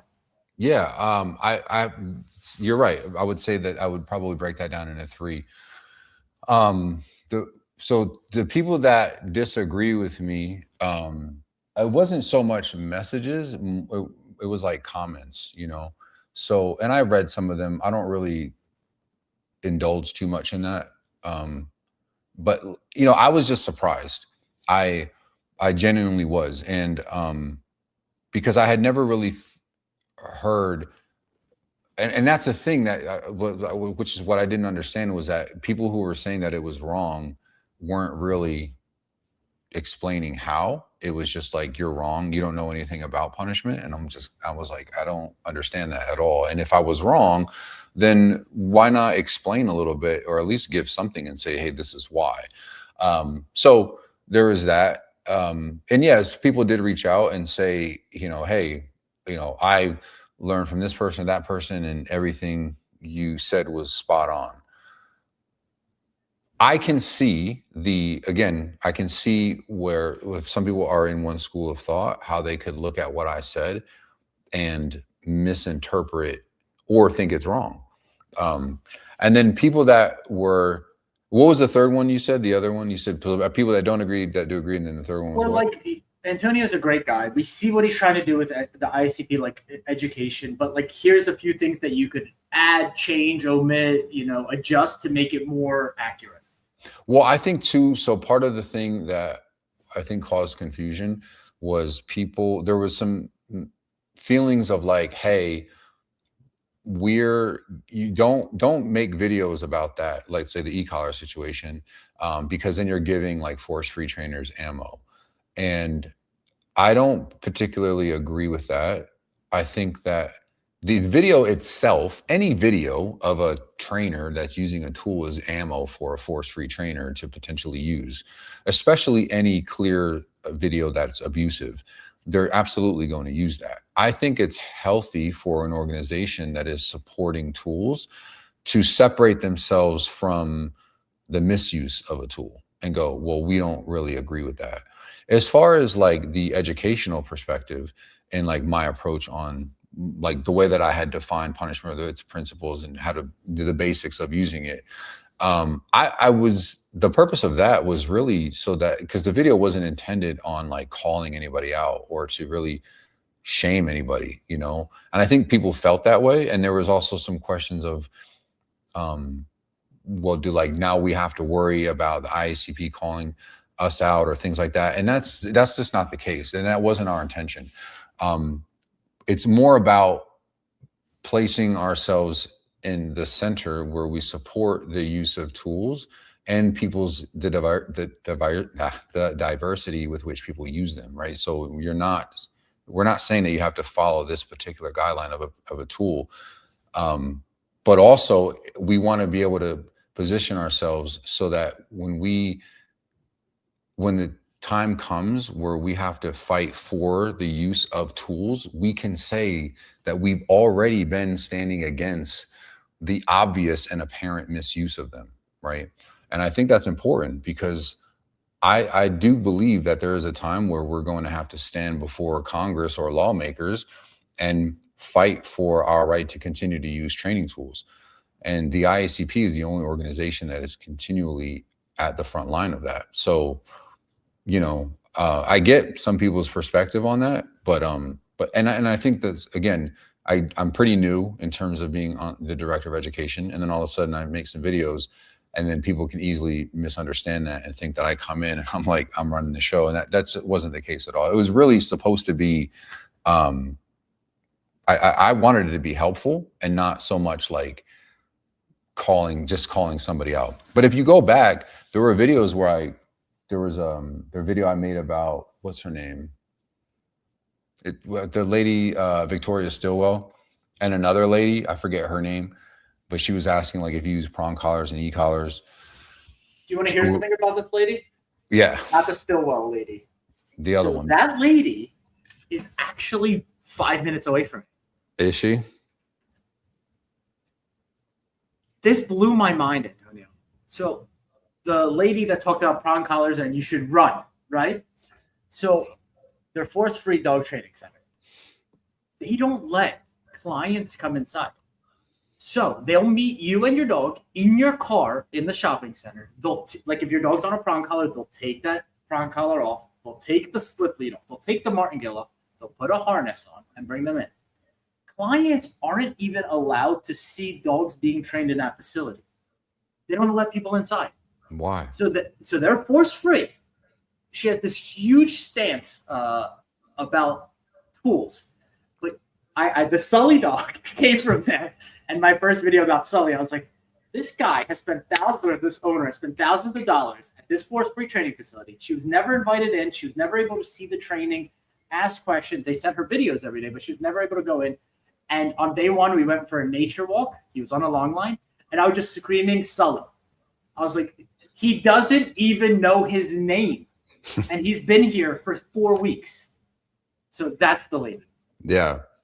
But so the idea was to kind of position ourselves in the middle, which I think most trainers who truly value like dogs and want to help and teach and people too, help and teach people would be there. And so that was the idea, and look, the other thing I think worth mentioning is that I, and as an organization, we respect the views and like what the members want. So we want to listen to them too. And I felt like, the video wasn't as well received as I had intended, and that's okay. Honestly, I don't look at it as like, some like a bad thing, Was it surprising to me? Absolutely. But I think it's a good thing because of a conversation like this that gets to be had and other conversations that get to be had because, I know Larry had something to say about it and I reached out to him. We haven't spoken, but I reached out to him and I was like, hey man, like I saw your video, read a couple of your comments and, I just want to let you know, like, I'm not above reproach. Like literally my exact words were, I'm not above reproach. If there's something that I can learn or I can change my perspective, I'd be more than willing to have a conversation and I'd like to talk to you.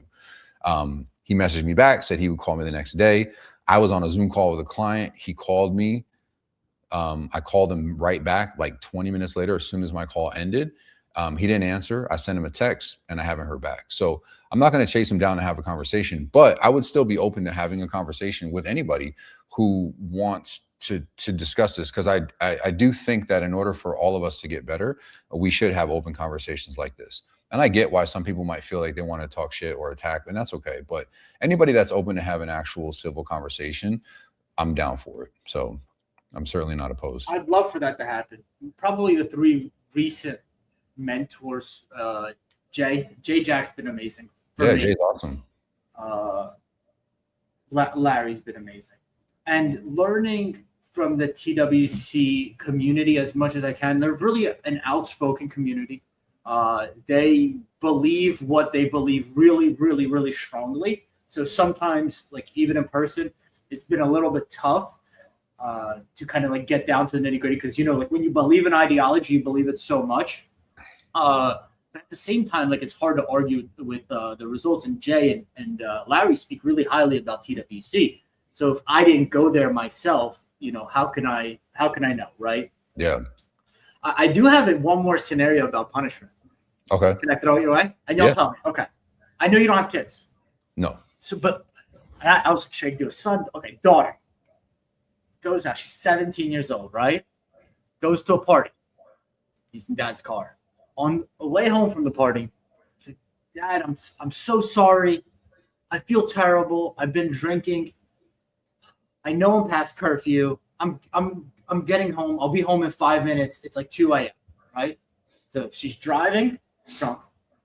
She's past curfew, but she's remorseful. And I know this is tough. I think this is such a hypothetical. It is a very hypothetical. So you want to know what I would do? I want to ask one specific question. Okay. Is the punishment now escapable because there's remorse? And this is humans and dogs. Guys, please don't go nuts on me. Dogs I understand. remorse. Is the punishment escapable because there's remorse? I would say no. There needs to be a consequence.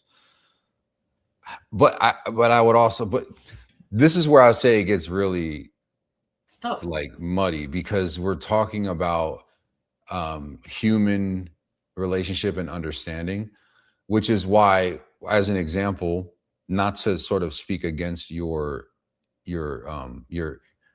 question or the way that you framed it, but like when people talk about dogs and then they bring up kids, like, would you ever use a prong collar on a kid? It's like, well, I have the ability to speak to a child and explain consequences and explain future consequences. I don't have the ability to do that with a dog, right? I can't tell the dog that if you don't come when I call you, then I'm not going to feed you your dinner later, or that I'm not going to take you to the park after that. So the consequence has to happen within the realm of their understanding. And so to me, that's like when people make comparisons with, and I make parallels with kids and dogs all the time. So I'm not saying that it's wrong, but with your question, I would say that there are some things to consider regarding that scenario. Is this the first time that my daughter has ever done anything like this? I'm certainly going to be disappointed, and I'm definitely going to have a conversation with her. And there are definitely going to be some consequences. Now, would those consequences be softened because I know that she's truly remorseful? I know, like, I understand the situation more and realize like maybe why it happened? Or is this a rebellious child who is trying to use remorse to try to get me to reduce her punishment? So that I would apply that same logic to a dog. Do I know? I know this dog. I've met dogs who, as soon as you tell them to do something, they're like, no, please, or you raise your voice even a little bit and they roll over on their back. And it's like, no, you need to do what I ask you to do. But the thing is like, and I've talked about this in other videos that I made, I handle those dogs calmly. Like, I don't get emotional with that, right? So if I see a dog, and I think this is where I would argue like non-emotional. If I see the dog is cowering and I get mad at them or I use anger, I don't think that that's helpful. I think that that could actually cause the dog to become more reclusive. Now they don't want to be anywhere near me, right? Because clearly their appeasement's not working. And then on top of that, now I'm angry and I yell at them, and now they're running away from me. And right. So instead, and I've had many dogs like this where I tell them to do something and they just kind of drop down, and I'm like, nope, and leash pressure, and then guide them into what I want them to do. But the thing is like, now we're talking about potentially going into the realm of negative reinforcement, right? I want you to go in your crate. You didn't go in your crate. So I pick up the leash and I create pressure because I want you to go into the crate. That's what I want you to do. So, and this is why I love having these conversations, because it can be punishment, to me, positive punishment and negative reinforcement can kind of intertwine in the way that it's being applied. You know what I mean?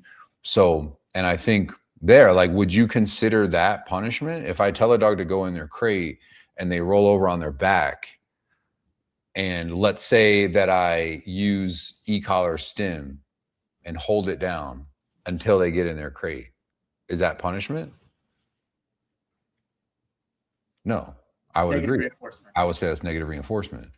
One of the things that helped me was Jay actually explaining that with negative reinforcement, you could do it more playfully, which made such a big, again, immigrant, like, it's like the default, right? Like my grandpa, like I see him in my head, like, you do it because we said so, right? You're 12 years old, you're going to work with your dad at his cafe. You go because you said so.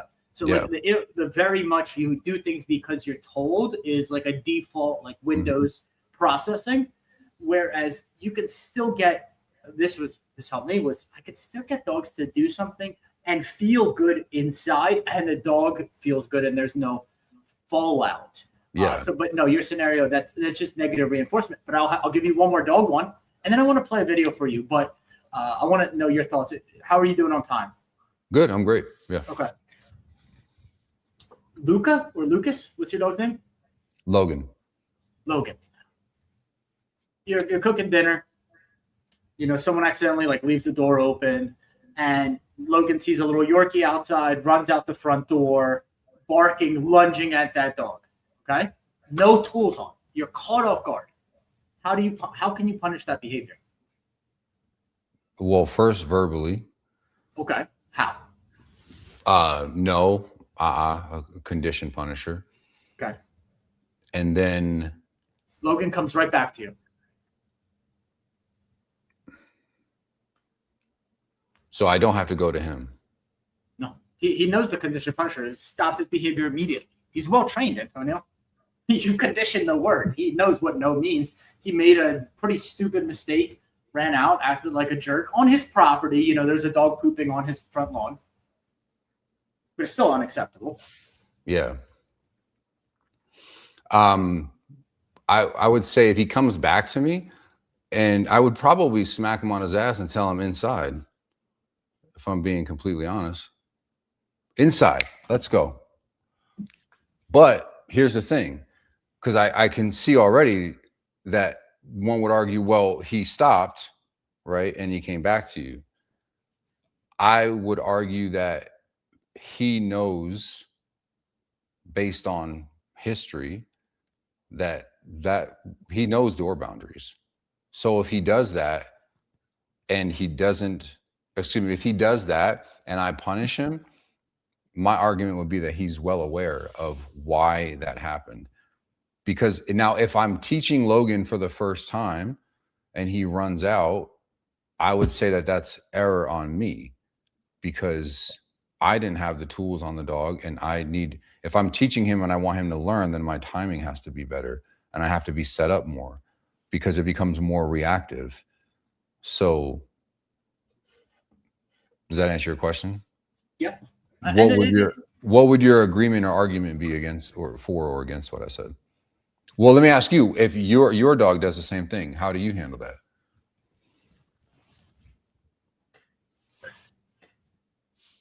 So the condition marker is the greatest thing I've ever learned. And the condition punisher from Michael Ellis. And I'm sure there's better ways to condition or different ways, but like inside the crate, the no. So if the no works, that's great. I don't have an e-collar. I don't have really any positive punishment. This is when he comes back to me, I think in two forms. So like with my retriever, he hates his crate. He hates being ostracized from like the group.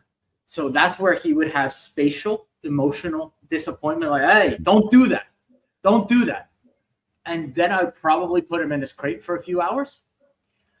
Whereas with my pit bull, he loves his crate. So I couldn't put him there after.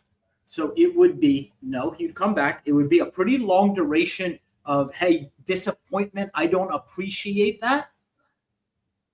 And if I could be honest, I would probably stay there with him and have the door open and recreate that scenario.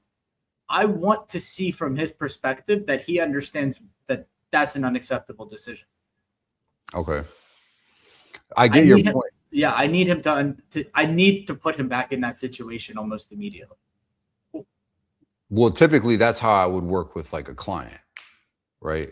But I mean, I guess I'm looking at it from the perspective of the fact that like my dog knows, like he definitely knows better. I mean, and honestly, that scenario. When you say a dog knows better, what does that mean? Because from my perspective, dogs look for reinforcement. So like he might know better, but reacting to a dog that's on his property with the door open where he feels super threatened, let's say, the defense mechanism kicks in.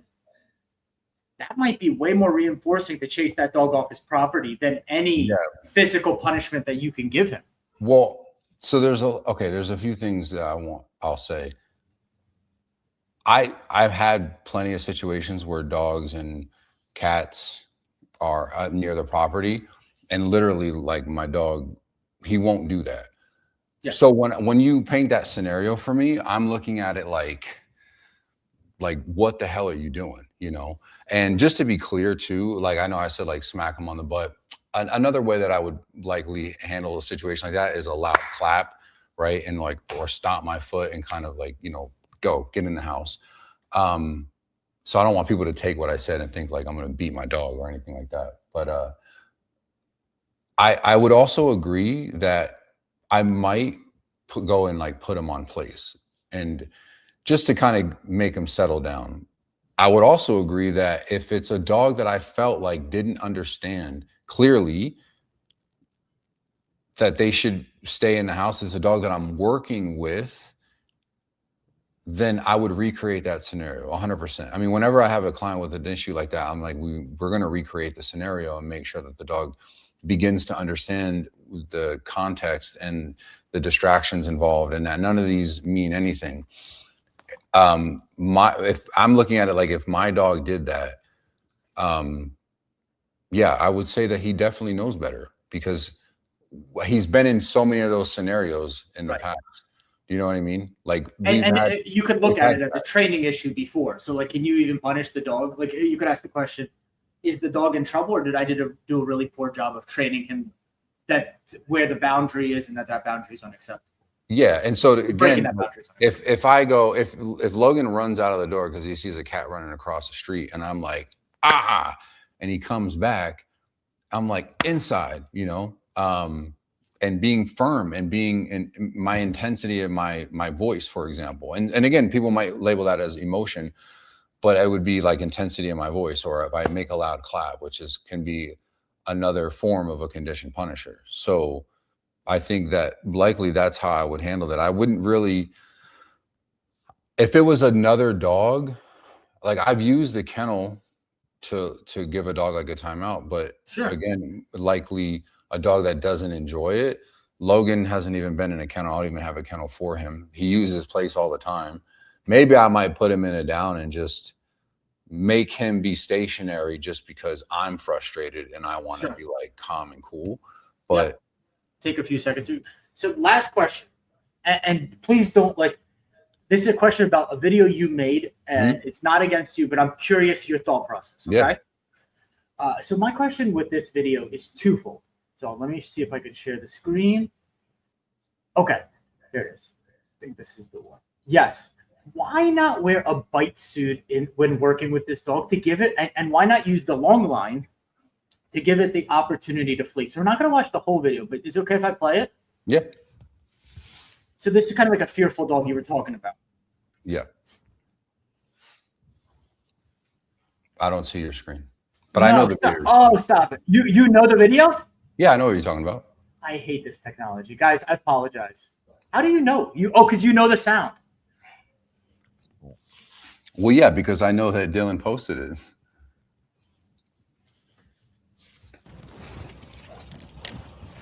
So why not wear a bite suit and also use like the line so the dog can get away? Purely curious. So hold on, we'll let it play out.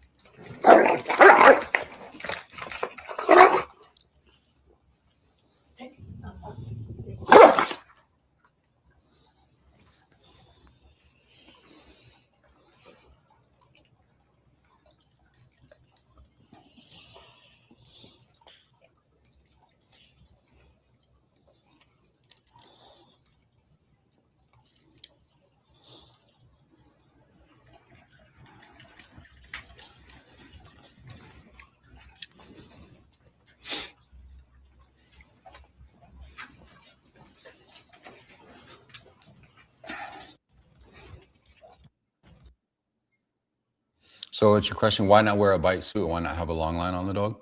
Yeah, because to me, it appeared the dog there, and those are hard dogs. Like anyone watching, anyone could be like, this is what I would do. And it's so easy to keyboard warrior. It's really hard because when you're in it, the owners are there. They might only have one session with you. So the context, 100% yet. But to me, it seemed twofold. The dog really wanted to get away, and it was just kind of uncertain with you. And it actually wanted to get back to the owner at one point, I think. So why not just like use bite gloves or a bite suit, take that muzzle off, give it a long line, and really see what that dog wants to do, if not stopped, I guess, with the leash. Yeah. Well, I would say one, if you notice, the dog's initial response wasn't to actually move away from me, it was aggression. Two, the dog was already in a muzzle. And the other thing is that the history of the dog and between the dog and the owners and myself, I feel that we had already reached the point where there was that was the best option. And the reason for that is because when I first met them, they had worked with another trainer, force free. They really had appeased the dog in a lot of ways. When I met the dog, I could see that the dog was being a little apprehensive. It was kind of nervous. But she had used aggression with other dogs in the home, other dogs on walks, and other scenarios. And the owners had expressed how they were nervous of her. I had explained to them very clearly, I'm like, listen, we're going to do our best to try to change the way that the dog feels. We took all the necessary steps of counter conditioning and desensitization. And these dogs, I think, are not a super common. Hold on, I got to let my dog out. They're not super common, but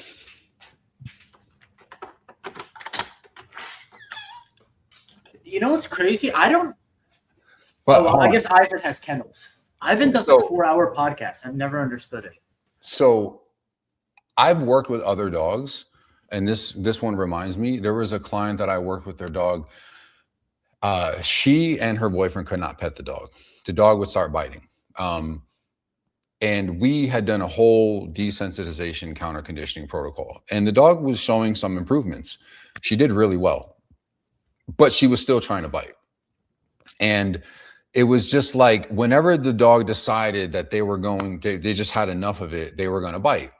And I remember talking to them about it. And I said, because the approach was, let's just make sure that we're doing everything we can to try to create a positive association and show the dog and help the dog drop their defenses. And we did that.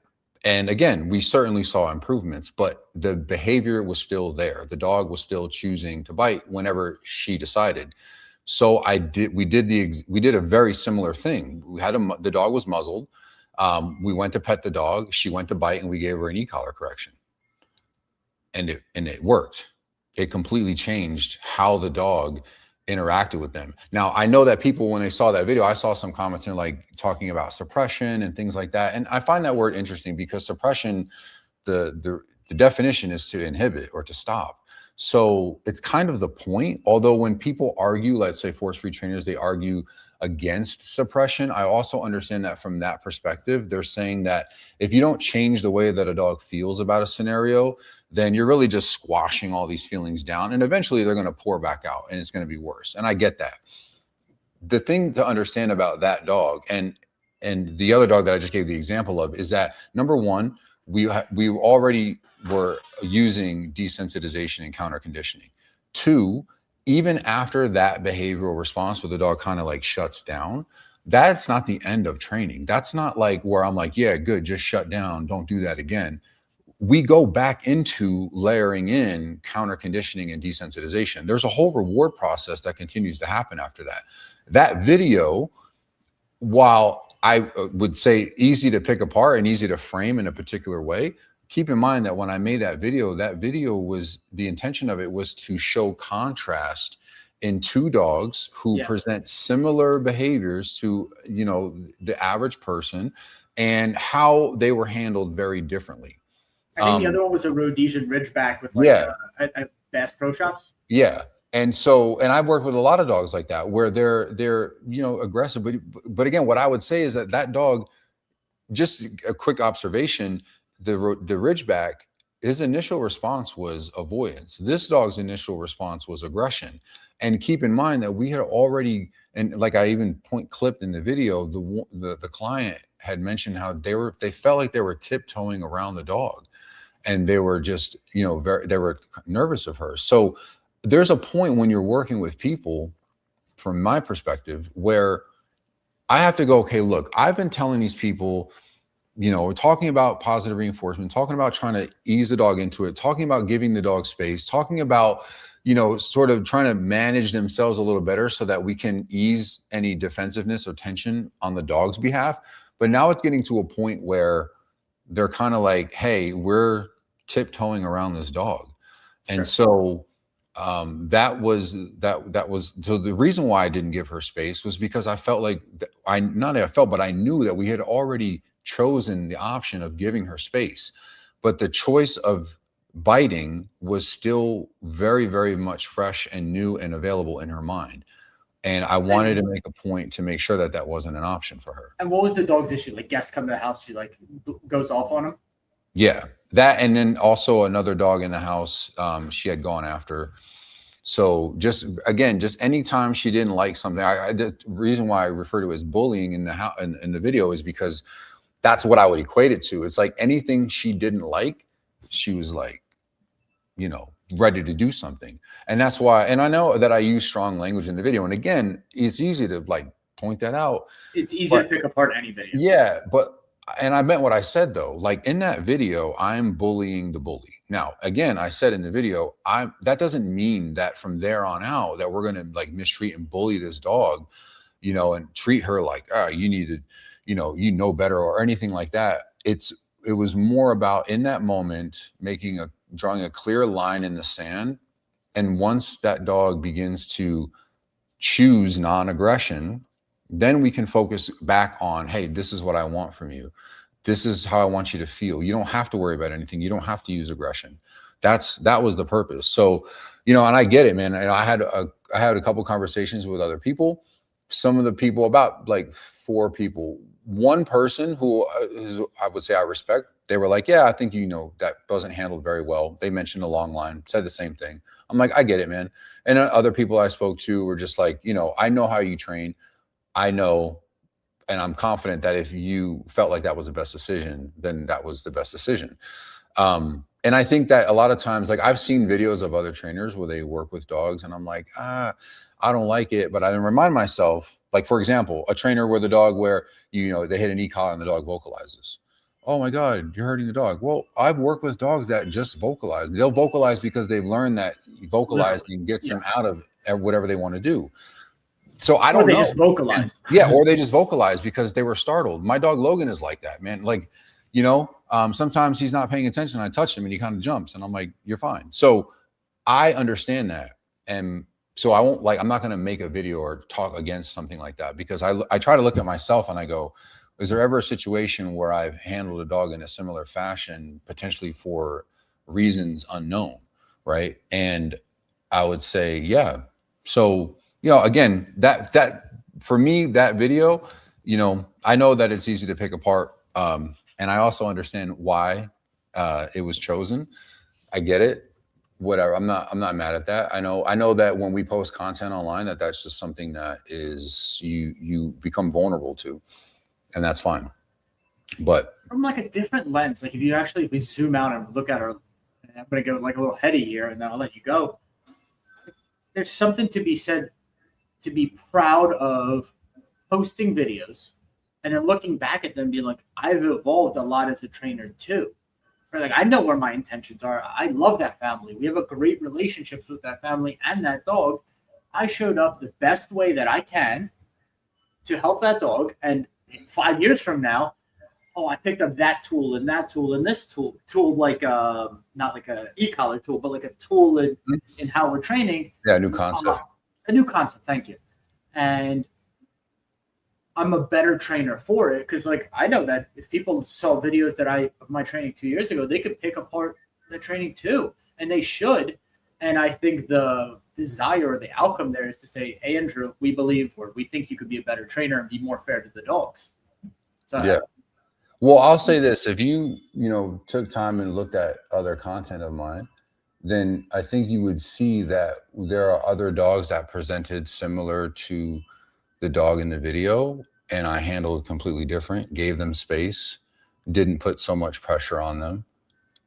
But again, and this is why I think that every dog that we handle should be handled according to who they are and their history, and gather as much information about that dog as possible. And so I had worked with these owners for a while, and this was to me if I work with somebody, if I learn something from someone, tomorrow, and I'm like, oh man, I could have tried that, right? I would certainly say, yeah, then I could have tried that. Maybe that would have been a better way. But when someone says, oh, I would have put a long line on the dog and given them space, we've done that. Sure. We've done that. We've allowed the dog to create space. We've did our best to create a positive association. We communicated well with the dog. There was still an underlying issue for that dog. And I've met other dogs that, and this is why I think, and this is also an argument against like just force free alone, because you can reward like a behavior or you can reward, like, let's say non-reactivity as much as you want. You can reward non-aggression as much as you want. But until you actually address the aggression, its potential to arise and exist is still there. And so I know that from my experience with dogs, and in working with this dog, I still feel like that was handled the best for that dog in that scenario. I think the biggest argument is even with like, or let's say it's the first lesson there. But it wasn't the first lesson. Sure.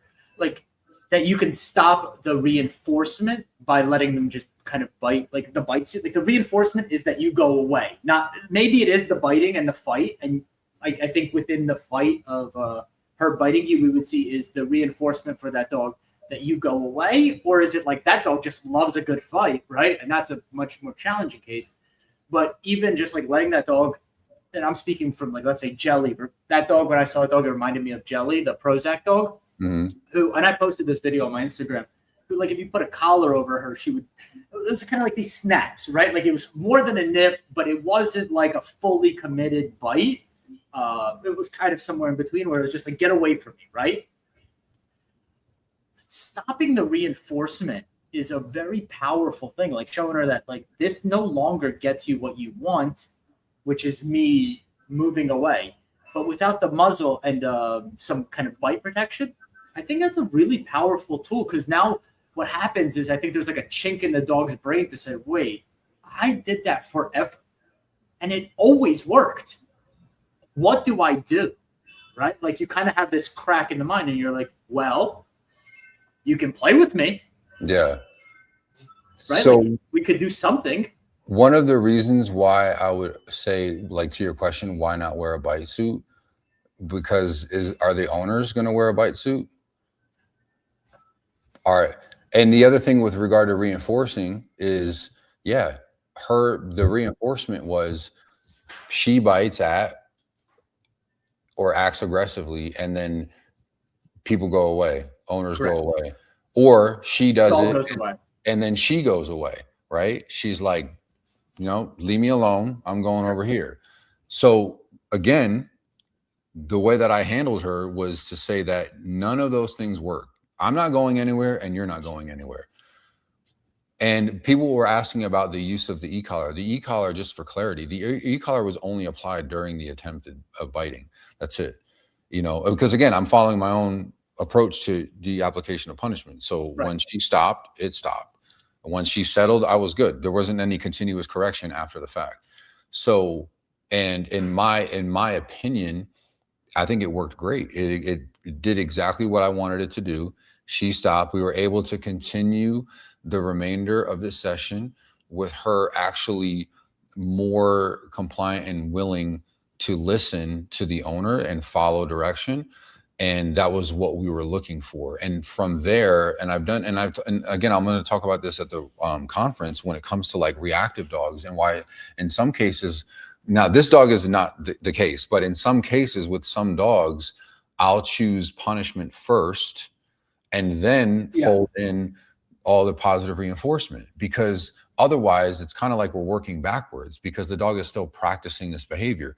One of the reasons why I didn't do that with this dog was because I could clearly see that it was fear-based.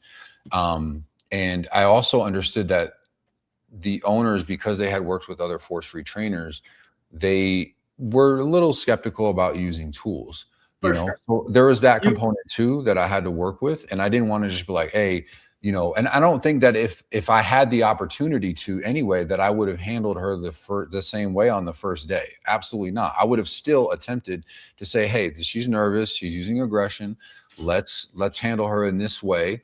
But you know, again, so I feel like it's easy to pick apart, but I think that it worked exactly how I intended it to. And I remember, you know, after that video was kind of reshared, I was like, you know, I'm going to go back to the email that I sent, and she was happy. The dog was doing well. She felt more confident. So yeah, I mean, again, I get it. I get why it can be used in a negative way, but I'm not, I don't feel any regret about the way that I handled it. So I want to wrap up with this because you said something magical, and this to me is, I think this needs to be more spoken about, and it's a dangerous thing to say, but if it's really understood, it's sometimes punishment should be used as the first option. And I'll tell you guys a direct quote. So if you guys go to the Jack Ivan conversation they had maybe just a few months ago, Jay said the fastest way to reinforcement at times is through punishment. The fastest way to reinforcement can be through punishment. By eliminating a behavior, now the dog says, what other things in the environment or in this world can be reinforcing to me? And you say, I'm glad you asked. Yeah. So I totally agree. But even more so, you could reach out to 100 of the biggest force-free trainers, and I'd argue 5 of them would agree to an interview. Guys, I called Antonio. He called me back in like an hour. He's like, Andrew, I'd be happy to talk about whatever it is you want. I was like, do you want like kind of like a prep list? He's like, no, whatever you want to ask me, I'm an open book.